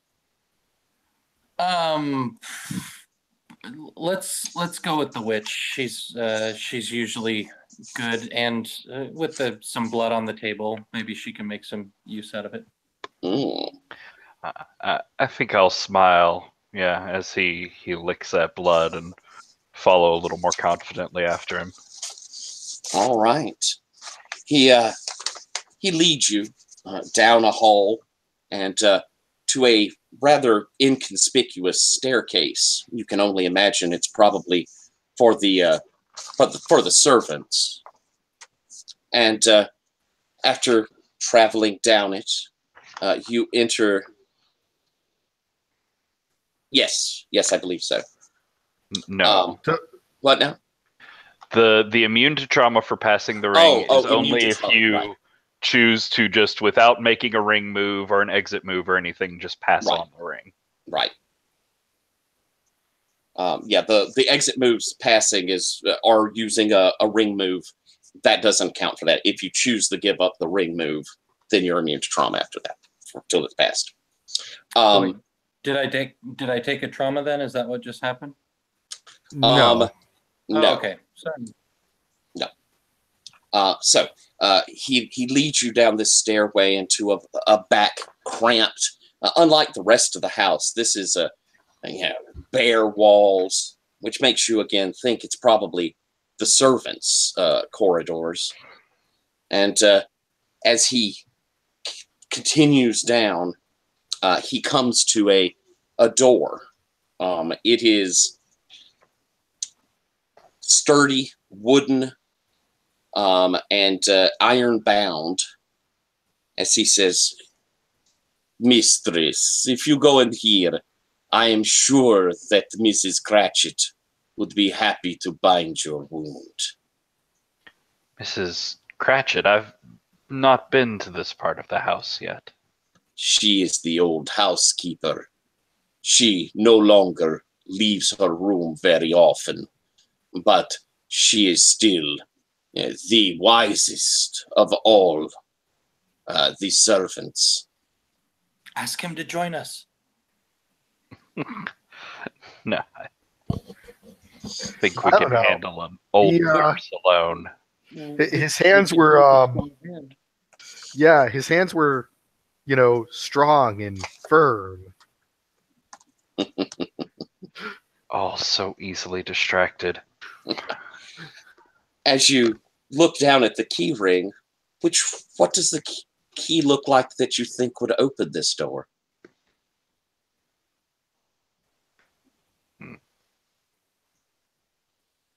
I don't know. That's sort of backwards. A little bit, but yeah.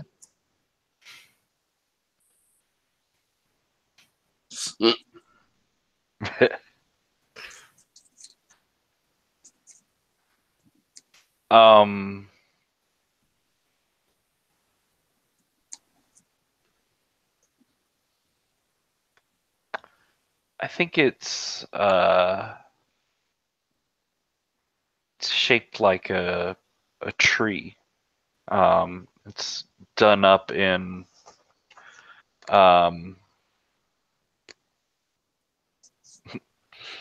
it's done up in enamels and greens and in browns. It almost feels like a distracted by conversation. Almost feels like a porcelain or some sort of art piece, and shines. I think the roots of it, which is you sort of put the branches into the lock.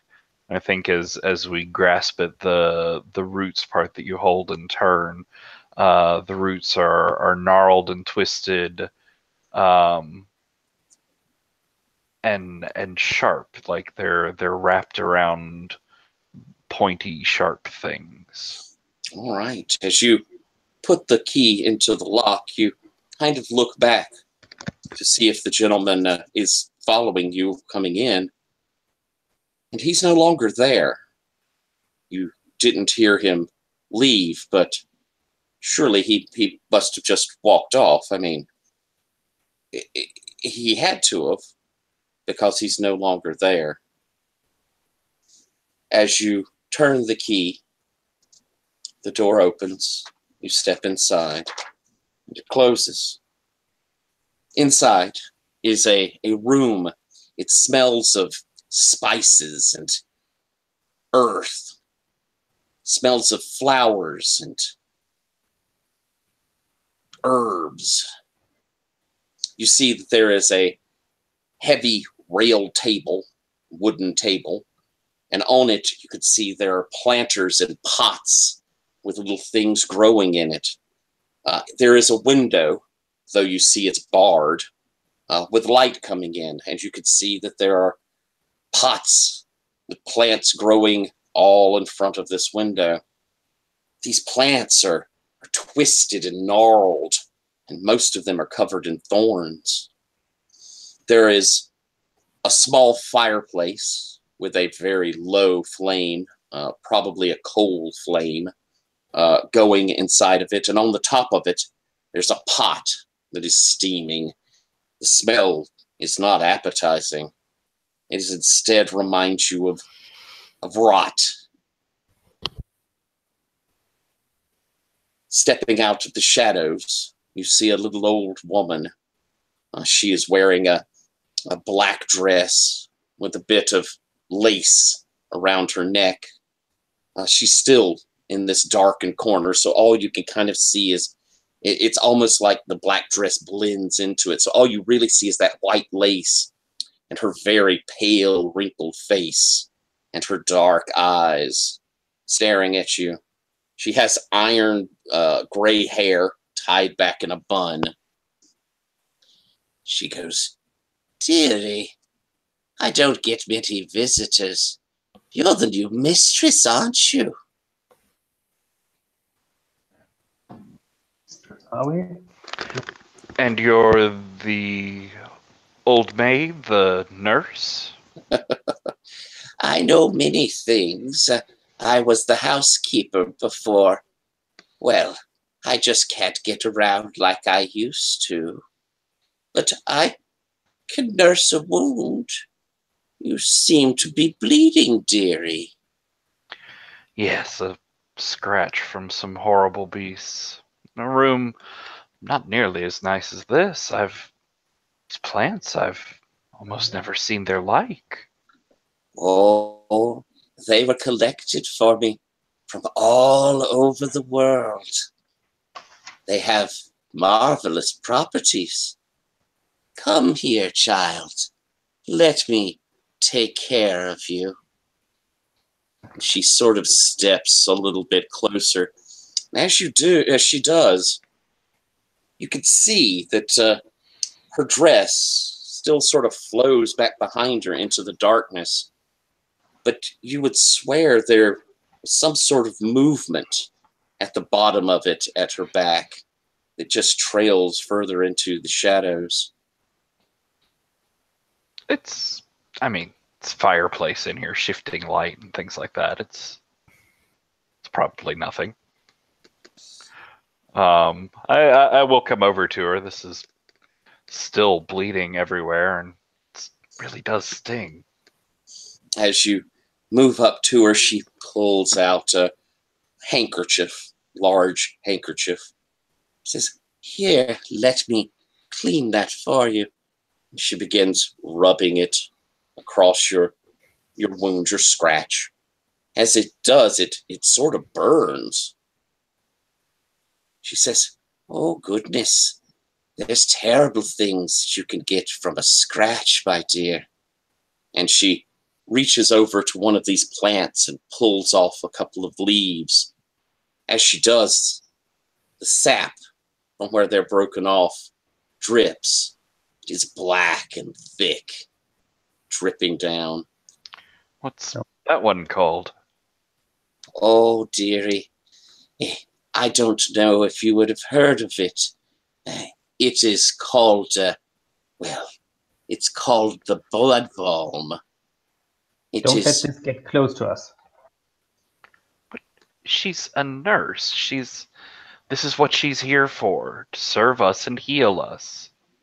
And other people in the household.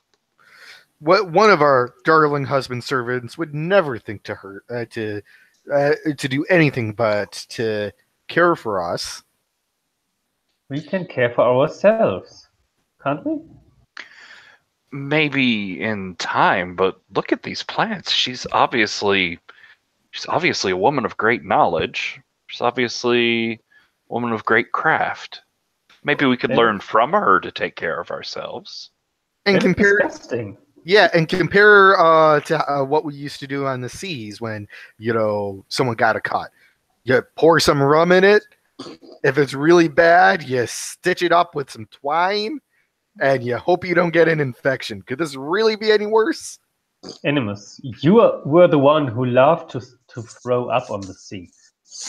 You are really not the person to ask for what we should do here. We should not let this get in close. Hey, the only times I threw up on the seas was when I was already drunk. Yeah. Which, again, you blamed the Fatale for it, but it actually was your fault, right? Anyway. And now you sound like our mother. You sound like her saying, "Oh, these new things, your ideas. No, it must be the old way. It must be my ideas." Unwilling to try anything new. Just let her care for us. It's care for her by letting her care for us. She is Would you lay off, Mother? She's taken these leaves, and she's rubbed them onto her handkerchief, and they've left a black goo, sticky goo on it. And as she moves closer, she says, "If you don't care for a scratch like this, it can cause a scar. You wouldn't want that now, would you? A blemish to your beauty. We can't have that, can we, dear?" She knows us really well. Get out of here. This one came from a fish hook. This one was arm got caught in a rope coil. This one here, fish got us with its fin. She looks just shocked. "Oh, so many blemishes, my dear." And she moves towards you with this handkerchief. And as she comes out of these shadows more, you can see now from the bottom of her dress, there are legs, multiple legs dragging behind her, some shriveled, others bloated.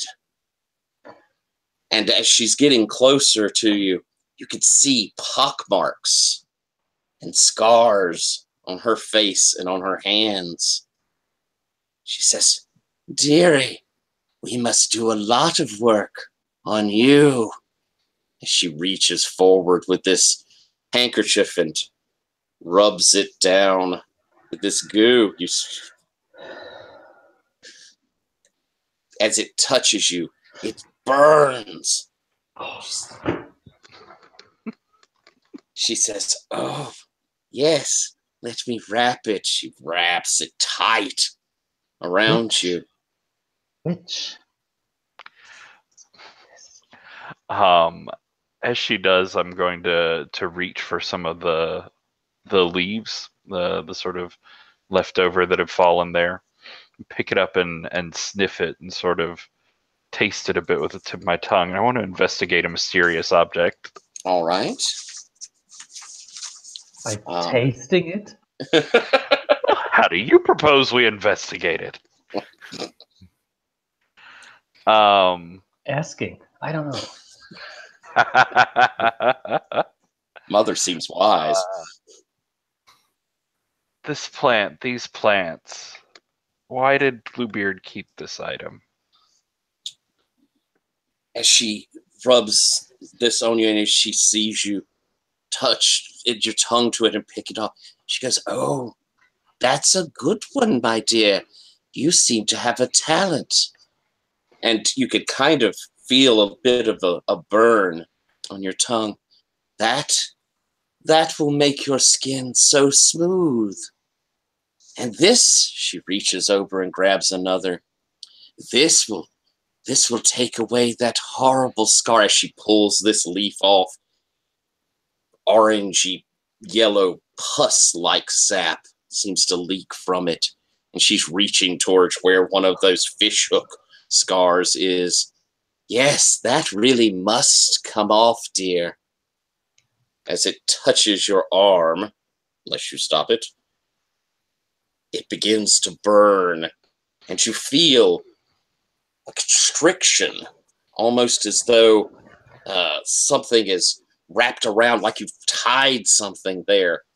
And you can see your hand and your fingers begin to turn blue. Says, "Yes. Oh, and that one there." She moves towards the one on your hip. "That really must go as well." And I think I'll catch her arm and say, I think that's probably enough of that. I think I've come to a realization."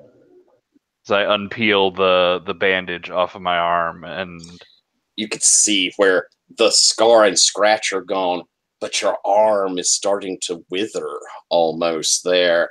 And I'm afraid that's trauma. Oh, you stupid bitch. Why did you let this creepy ass monster touch you with this shit? Seriously, are you dumb or something?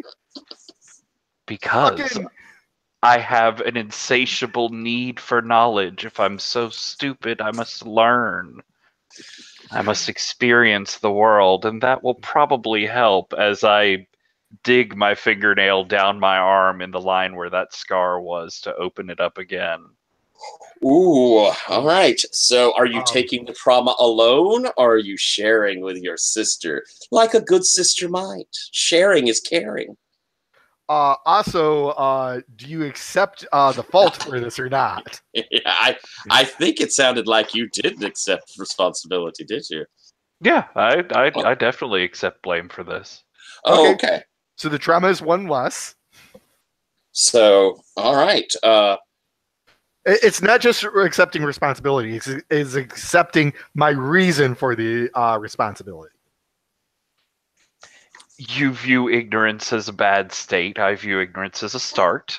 But I agree, it was through ignorance. Okay. All right, so this would have been one trauma from the initial bit, and then you opened up scratched it open again, so it would be 2. It goes down to 1. Do you share that or keep it for yourself?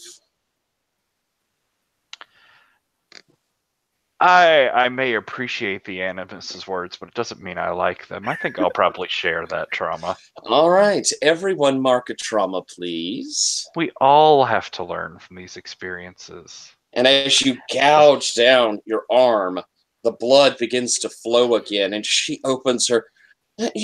No, you shouldn't do that. But at the same time, that blue starts to fade away, and the pressure starts to leave. I lean in and I say, You are a weed, an infestation that thinks yourself a beautiful flower. You are an old worm in this house that thinks it's its support. You shouldn't talk to me like that.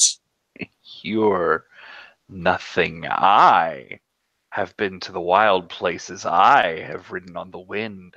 I have spoken to demons and spirits, and you, stupid old woman, should not have touched my blood. As you see that her ear begins to slide down her face and fall off. No! As I lean in and whisper tales and fairy stories about my power and my life, I'm going to be using my face move, the Viper, which is not the one I thought I was going to choose, but it's so beautifully worded. When you care for a servant by poisoning them with your lies, they choke on your words and die.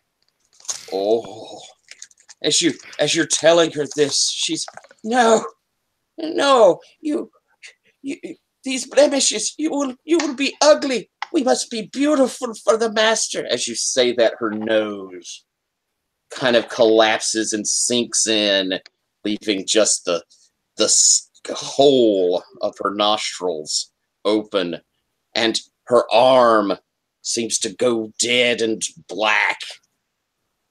And she, no,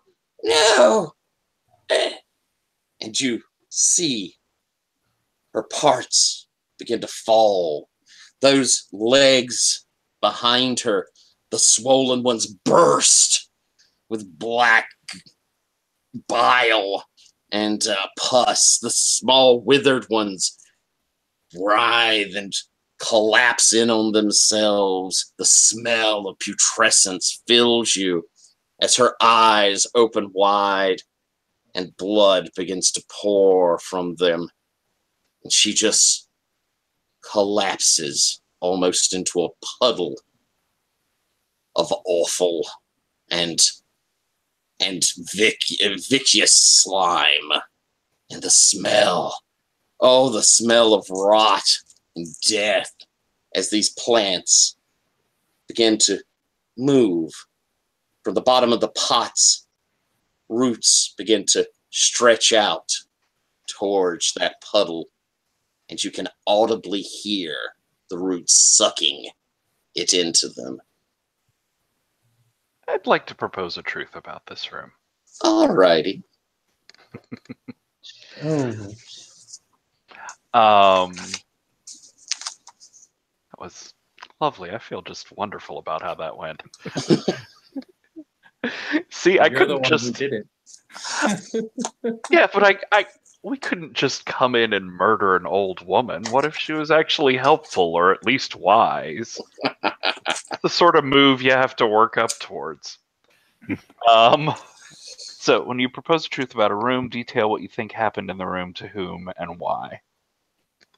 I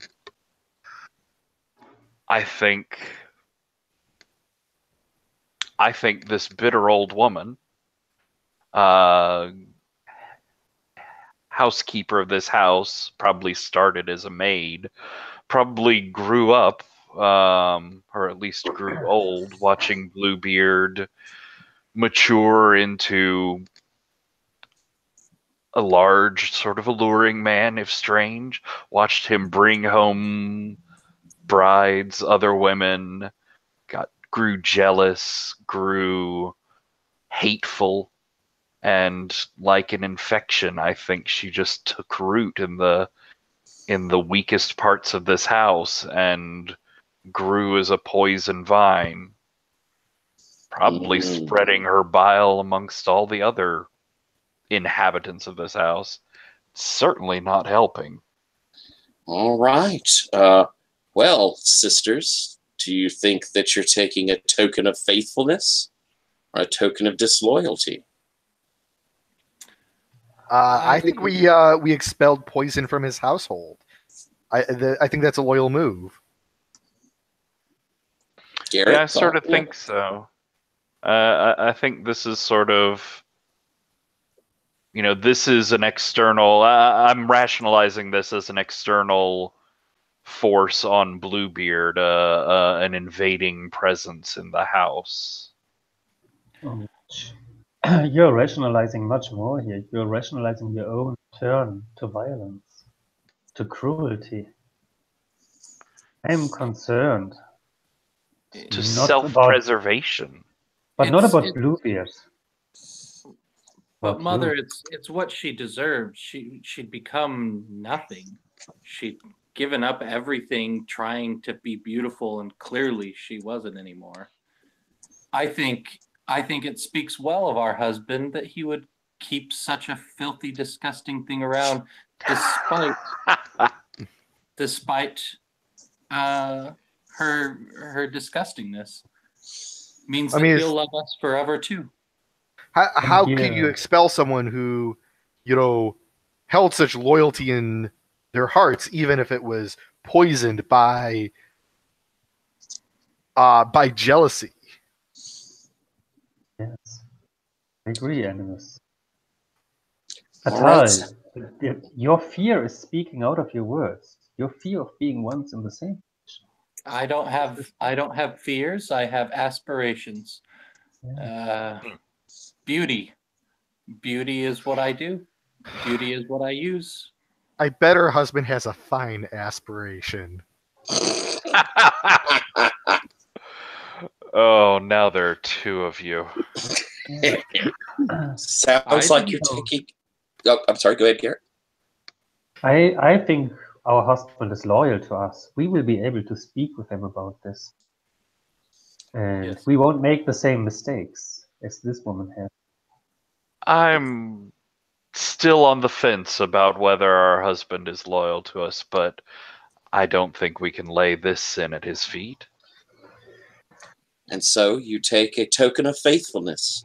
You may each heal a trauma because you are taking your husband's side. It makes you feel better about your choices. So each of you may remove a trauma.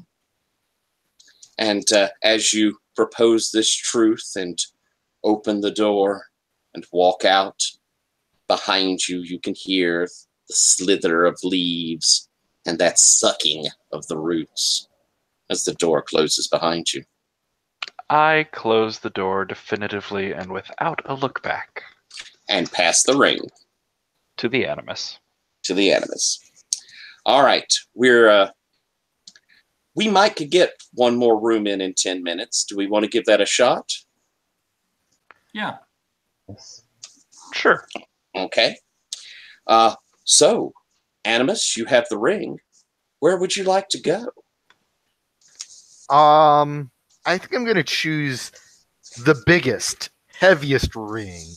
It's rusted, but honestly, the rust can't... There's no way that this rust will ever penetrate the bulk of this key. It is sturdy. It is reliable. It is a symbol of what we are, of what I am, and of what he is. It is the rock of this house.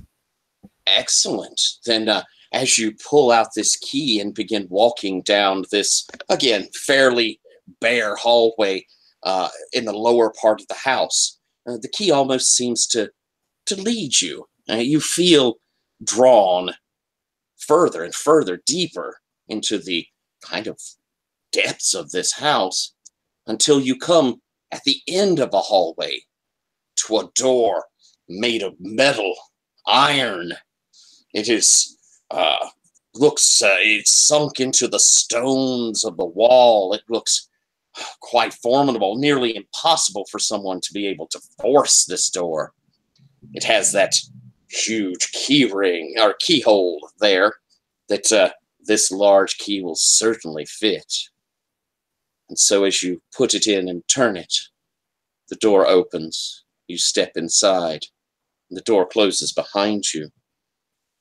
This, oh, I'm sorry. I actually should have given a slightly different look to the door because it's a steel door. But it's decorated with thousands of elegant flowers as well, carved onto it. Each petal, a tiny human finger folding in on itself. As you turn the key, the flowers bloom and the fingers twist, reaching out to you as though in agony. The room beckons, you enter, and the door closes behind you. Gas lamps illuminate piles of gold and silver. Jewels tumble from chests and topple out of overfilled urns. The bounty obscures the beautifully woven carpets under your feet. Only a corner is visible, the woven pattern showing a skeletal figure. Simple white tarps hang over paintings. A giant bookcase is decorated with golden skulls, each wearing a crown encrusted with sapphire roses. Chokers, earrings, bracelets hang from their mouths, and thousands of books in the bookcase are meticulously clean.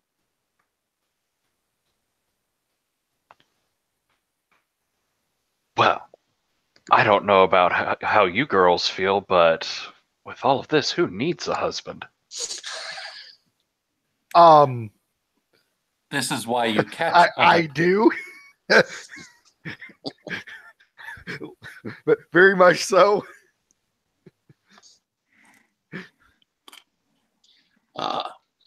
As this wealth almost overwhelms you looking around, what do you do, Animus?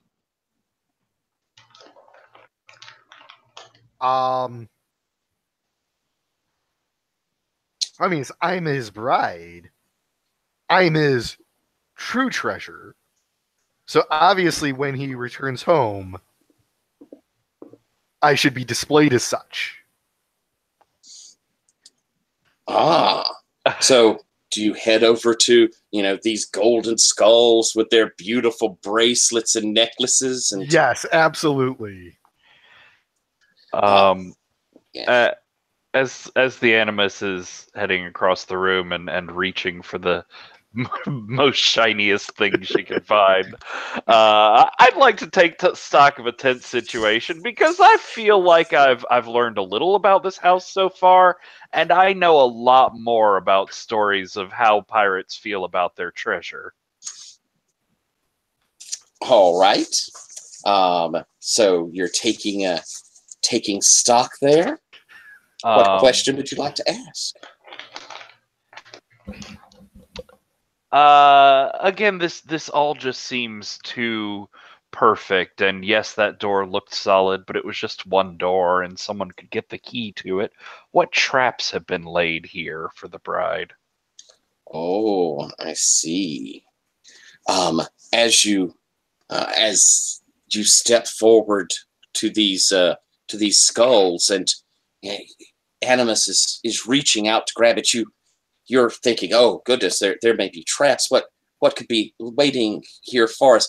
And so you're saying, stop, wait. Yeah, if I get a feeling there's something to something seems sinister about these skulls. And as the Animus just lightly touches it with your words, maybe holding a second, but the tip of her fingertip touches the gold and sapphire on the skull, and the skull's jaw falls open. Then the other skulls' mouths drop open. They seem to be silently screaming at you.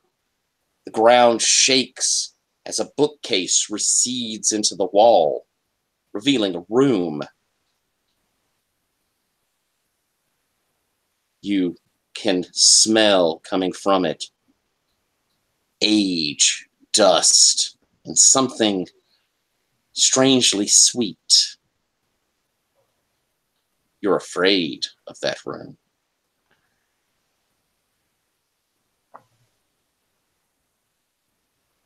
Can't get out. We don't need to go into that room. Well, but what if there's something in there? Nope, don't like that room. We're good here. No, I meant a guardian, a trap, something to watch over his treasure. It means I don't hear anything coming, so...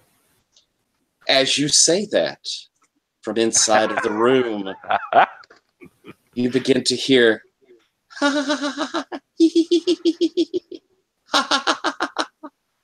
of laughter, a woman's laughter, maybe several women's laughter. That's More it. I special knew too? it. I knew it. He's got other women here. They've been here longer than us. They know what he likes. We need to go talk to them. We need to find out. Go now. Does he keep them in here because he treasures them? Is he trying to keep them locked away and hidden from us? We are his wife.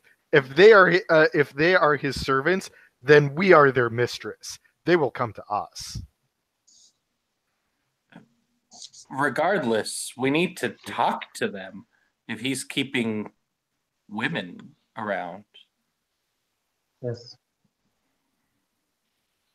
Do you look in the room, or do you do something else? No, the Animus is in charge. I call out to the voices. I am your mistress. You will make yourself apparent to me. And I think this is cure for someone. I am taking responsibility for them. So yeah, I think this is going to be cure for someone. All right, as you say this, from out of the dark room, a cascade of golden coins and gems slides out, and you could hear again that laughter and some slight movement, and then down the slope of these coins, there are rows, just dozens of onyx and velvet necklace strands that begin sliding out. From each, there's a shriveled bit of flesh hanging from their silver chains. You feel yourself drawn to it, Animus. You can hardly help yourself. Something, the nearest one, you touch it. As you do, the flesh of it begins to swell, throb. You recognize it now, perhaps in one of your more naughty moments, or perhaps even when the Fatale was speaking to you of things she desired. You had touched a similar bit of flesh on yourself to give you pleasure. These shriveled bits are dozens of clitorises.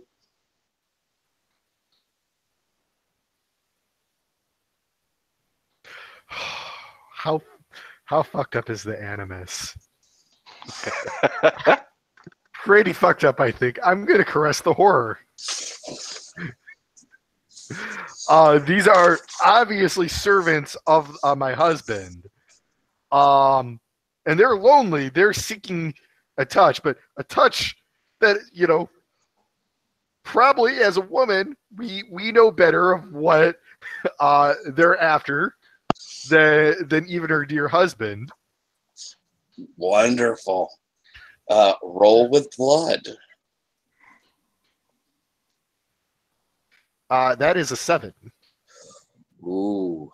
As you touch these little shriveled pieces of flesh, and they begin to throb and grow plump with blood from their shriveled states. From out of that dark room, step 3, near skeletal, their skin so drawn, women, each of them wearing a beautiful gown of blue, though it has they're old and worn, these dresses, and you see around their necks they're each wearing one of these necklaces with a shriveled bit of flesh attached to it. Oops, we lost Garrett. As they step out, you can see them leaning up towards you. We need a touch, a friendly touch. Come, be with us. And they are moving towards you as though they wish to embrace you. You could see their hands reaching towards your own midsection. Now, since you caressed a horror, you can shift its attention, but only if you participate in some way. Mm-hmm. Where do you direct this horror? Or they definitely seem to be coming, wanting to touch you, to be touched by you. God, I think I understand their need, and I direct them into being servitile towards us. All right. Like, I'm willing to help them fulfill what they need if they're pledging to basically follow us. As they come up and you touch them, and they begin to touch you. One of them grabs you. No. No, I'm like, and then I touch them gingerly. You may keep your treasure for now, but he will take it, just as he took ours. Ah, ah, ah, ah. And as you rub them, their faces grow animated, their eyes weep, and they collapse into orgasmic writhing.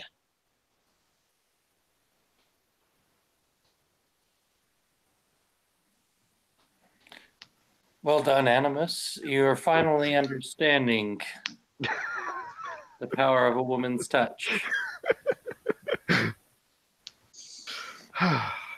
Now, if only a dear husband would come home. Wow. Is there anything else you'd like to do? They have I have to pass the ring. Yes, you do. Who would you like to pass to? I think we just entered into the Fatales territory here. Alrighty, and I wonder what happened to Garrett. Oh, well, we're coming to the end, so we'll just have to push through. Hands it over to you, Fatal.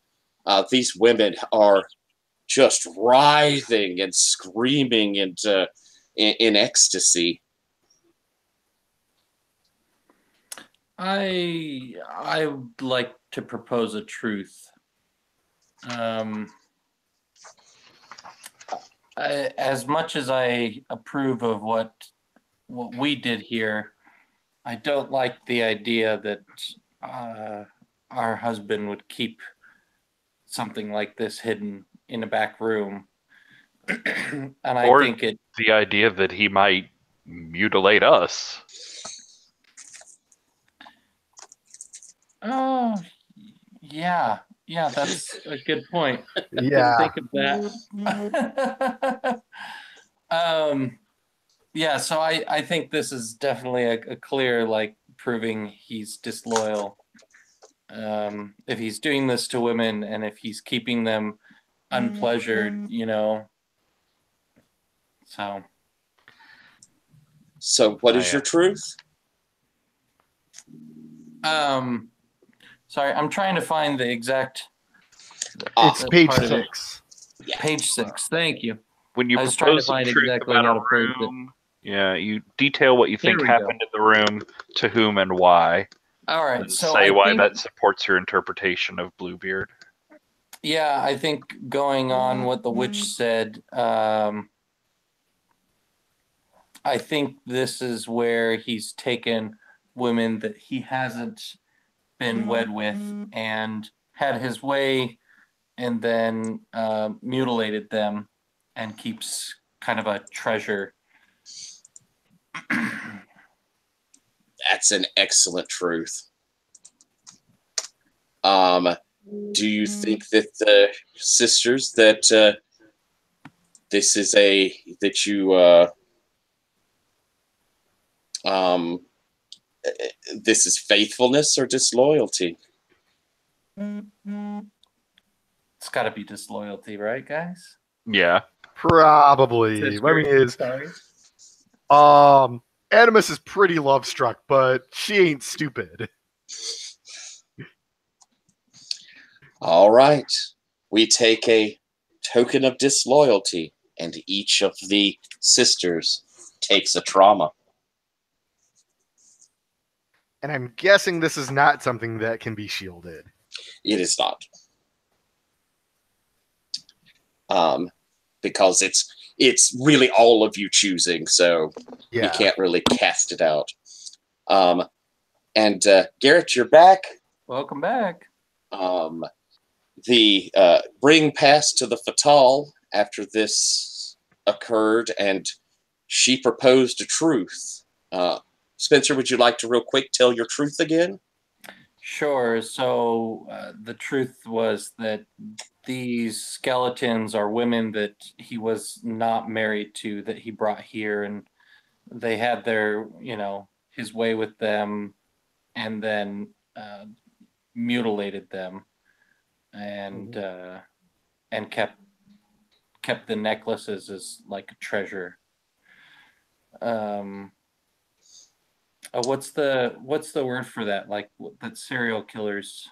Trophies. A trophy. Thank you. Yeah, as a trophy. And so we propose that this is a clearly disloyal thing for him to do. So, the general opinion, Mother, do you have anything you want to say on that? Was that this was a token of disloyalty? Yeah. It is quite disloyal, yes. What we expect to have done here. Mm. And so, as you propose this truth, you leave these women writhing. You could see all of the necklaces. There's little bits of flesh throbbing, kept here in Bluebeard's vault forever. The only pleasure they'll ever have is when Bluebeard chooses to take them out and play with them. Ugh. And I think that's where we'll stop for the night.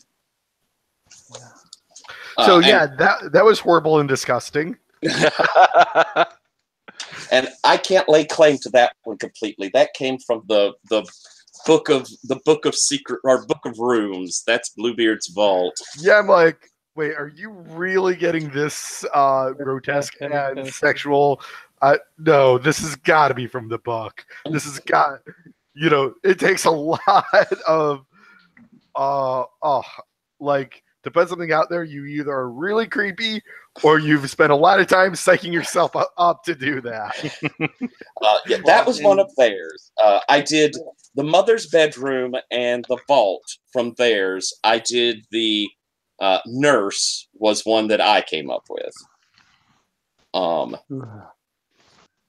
So, gentlemen, we are running late, but I would like to ask, what do y'all think of this game? Well, I mean, it's disturbing, but I'd love to just hear an impression of the game going down. David, what do you think of it? It definitely pushes the creepy buttons, and it's interesting because right now I'm writing Unknown Armies for the Gauntlet, which is also a very creepy game in very different ways. But it's kind of an interesting juxtaposition to have every game that I'm in right now be about creepiness, because I'm also in a 2-shot of Bedlam Hall, which is also pretty. So it's just like, and by the way, Bedlam Hall and this were kind of pretty random that happened. So it's just creepy on top of creepy, and they're all creepy in very different ways. I do love Bedlam. I might need to buy this game so I can bring it to Forge Midwest.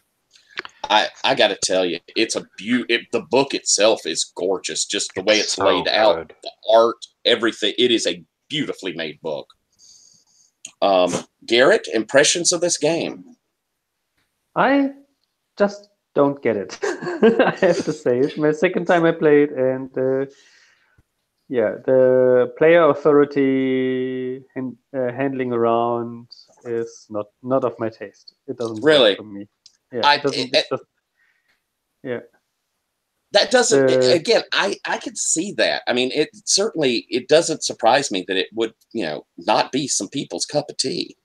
Yeah, I played it now 1.5 times, so that's 7 hours into the game, and I think like if I ever run it, I would say, okay, there's one bride, one sister, she's doing her stuff, and the other just whispers in the background, and and then hand over the rings quickly. Do that quickly. Often shiver with fear. I was shivering with fear the whole time, but there was nothing I could do with that feeling the whole time. I was just a sister in the background, but that is a ring move. While care as a servant is something I can do the whole time, and which is a very active move. I would sort it completely differently. Interesting. It's tough for me. It's an experience, and I will continue it next time. I hope I can make it. There's a lot of things don't sync me. I got you. And Patrick, impressions? I can understand why the German story game podcast. Yeah. So for them, it was the first time they said, we can't finish it. It just doesn't work for us. So, and they are like the number one story game podcast in Germany. They have a lot of interesting things to say and about the games. So that again, after I've played that, if I agree with that. I think one of the subtle things about the game is the aspect of the character you're playing shouldn't really, like, I realized, wait, my character shouldn't have an agenda. I shouldn't be after survival or anything like that. I should, like, literally be like a very simple splinter of a personality that, like, responds to things in a very specific way. And if that leads me into doing really dumb things, that's actually what makes, to me, I was like, oh, that's what's making the story. Patrick, impressions? I like this game. It's just, a couple of hours of weird, like, goose flesh shivers the whole time. And it's It's very interesting for me. It's a really different mode of GMing than I've really ever seen you in. And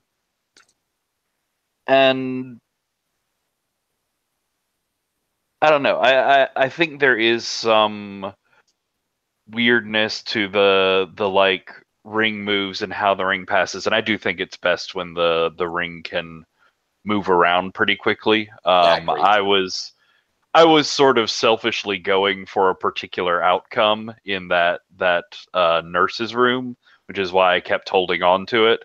But I do agree in general it should sort of move a little faster than that. I think it's a cool game. Spencer, Yeah. impressions? Sorry. Oh, yeah. Yeah, that was cool. the whole scene, what happened in the room. Yeah, that was definitely. Spencer? You're muted, dear. Still Spencer, muted. you're muted. Sorry. I think I finally understand the X card. Like, I haven't been in the game, but that's really coming even close. But, you know, this gave me a couple moments where it's like, this is just terrible. But at the same time, I like that each player is just kind of thoughts in a head. And because I think that's how we all are. We have all these competing thoughts and ideals that we different masters that we're always trying to serve. And so it's interesting to see how that plays out in this grim kind of a horror situation. To give mine real quick, it's hard to say I like the game. It's hard to say I enjoy it precisely. I do like the game because it stretches me running it.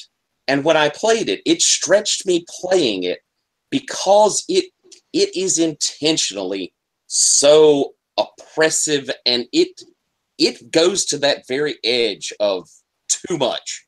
I mean, it gets right there in a way that most games do not, and that's by intention. And, you know, we're all men playing it. It was written by women. It is feminine horror. But it put me in a mindset that's different than anything else I do. And I like that. That's something interesting to me. And it's wanting to show how women are mistreated. I mean, that's what it's wanting to show by putting people in that situation. And that's different. That there's not a game quite like that. And I think that's neat. I'll agree with you, Garrett. I almost think that the Shiver with Fear should be a maiden move. I think everyone should be able to trigger Shiver with Fear because it's a neat move and has cool things to it. Also, I think that if we're at a table, we probably would see the person with the ring shiver more. Because we have to kind of lean into it to get that off. Yeah, I like that last room. I probably should have triggered Shivered with Fear, but I was in the moment too much to like be like, wait a second, this is really fucking creepy. Well, anyone else? Any last bits people want to say? Thoughts? Honestly, I think one of my favorite parts are the face moves. Oh my god, do they just push the character in like these really negative internal emotional states. Like the shield is such an abusive move, and it is really victim blaming, and it just feels like you're being terrible to people. But then you realize, wait a second, we're all the same person. I'm being terrible to myself. Right. So it's actually this internal monologue of just like the closest thing I can think about it is Rachel Bloom on one of her albums has a track of this is a press conference of all the negative voices in my head, and it's a comical take on the same thing. And then of course there was the Witch's Viper move, which is just all about being bitchy, like just and it's taking it all out on someone else. And it definitely put me in the mindset for the character coming in of like, I'm looking for anyone to piss me off just a little bit, and then I'll destroy them, sort of thing. Which was it was an odd place to be in. It's disturbing, and I came into it saying we should feel safe if at any point it goes over. You bring that X card out, but it's disturbing not just for the things that are happening, but what it kind of makes you. It's disturbing because what it brings out of you, and like Garrett ran a game, I'm trying to remember the name of it, but where we were security officers basically doing terrible things to the public to try and Winterhorn, where we were spying on citizens and destroying their lives. And when we got to the end, it was a difficult game because it made you think and do things that were bad. But exploring that was really interesting. And I feel that same way about this game, that you're exploring something that you don't get to do very often. Mm-hmm. But I can definitely see where people would not like it. It is not everybody's cup of tea. And again, there's no other game that I come close to running like it. Yeah, it's interesting you bring that up because recently I've both played and ran Here's My Power Button. And that is definitely a very intense experience, but it's also a very hard game to run in that as one of the facilitators, you are not allowed to show empathy for what the players are going through. One of the facilitators can do it a little bit, but the other one absolutely cannot, or it ruins the whole game. But it's a very intense game, so like it's one of those things. Like, yeah, you're, like the whole game is about going through this very unique experience. But I don't want to ruin it for anyone. But if you ever have a chance to LARP it, it is. It's one of the most beautiful LARPs I've ever played. Anyone else thoughts? If not, I agree with the face moves. I was playing yesterday. I was going through all the face moves, and like the Animus shield is just standing out for me. It's like the one move which is most interesting. And there are a couple of others which come close, and they give an interesting twist to some of the decisions you make. So this time I didn't have a chance, but I was very much looking forward, and maybe next session, to use my face move, which is also about like what happens when others take trauma and how to internally rationalize that, compensate for that, having this different aspects of your personality talking with each other. I very much like that aspect of the game. Yeah, and that's actually an interesting one too, because I just took a look at it, where I can blame someone for taking on trauma and reduce their trauma, and then you could forgive them for that mistake to then heal more trauma off of them. Yeah, I can show forgiveness and take trauma from them away to me. I like that a lot. It's again, I just, there's something to it. I do hope you play with us next time if you're able, Garrett. I will. Looks good, yeah. Then you will definitely have a spot. I don't know if James is playing. If he is, then we'll fill out that final sister, and He'll be the virgin. We have a virgin. Yeah. When is it again? It'll be in 2 weeks. It'll be in 2 weeks. Yeah. And that one will start at 8. I know, David, that you may be late for that.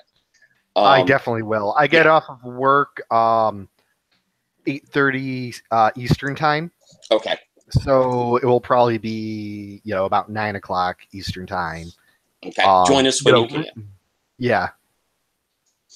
But I thank y'all for playing. I have run this once before for 2 people. Garrett knows a young lady named Sabine. It was interesting playing with a female, with someone that, because this is an intensely feminine game. It was interesting to hear her take on it as well. Played with her and Patrick. But I think it really sings when you have more sisters to talk to each other. Mm-hmm. That really makes it sing. But thank you all so much for playing. I hope it was an experience that lingers with you, and that you, again, it's hard to say enjoyed, but that what seems like it was a worthwhile experience. And if I want to say that if there's anything that you feel like you need to talk to me about, or talk to each other, we have the event page. I want to make sure this is a game that I really believe aftercare is important. If that something is disturbing you, or if something comes up in your mind, you're like, I'd love to chat that out a little bit. Please feel free to put something up. We can have a little running dialogue. And next time we play, we won't have, because it does have a bit of a long setup, so we'll really be going straight into rooms.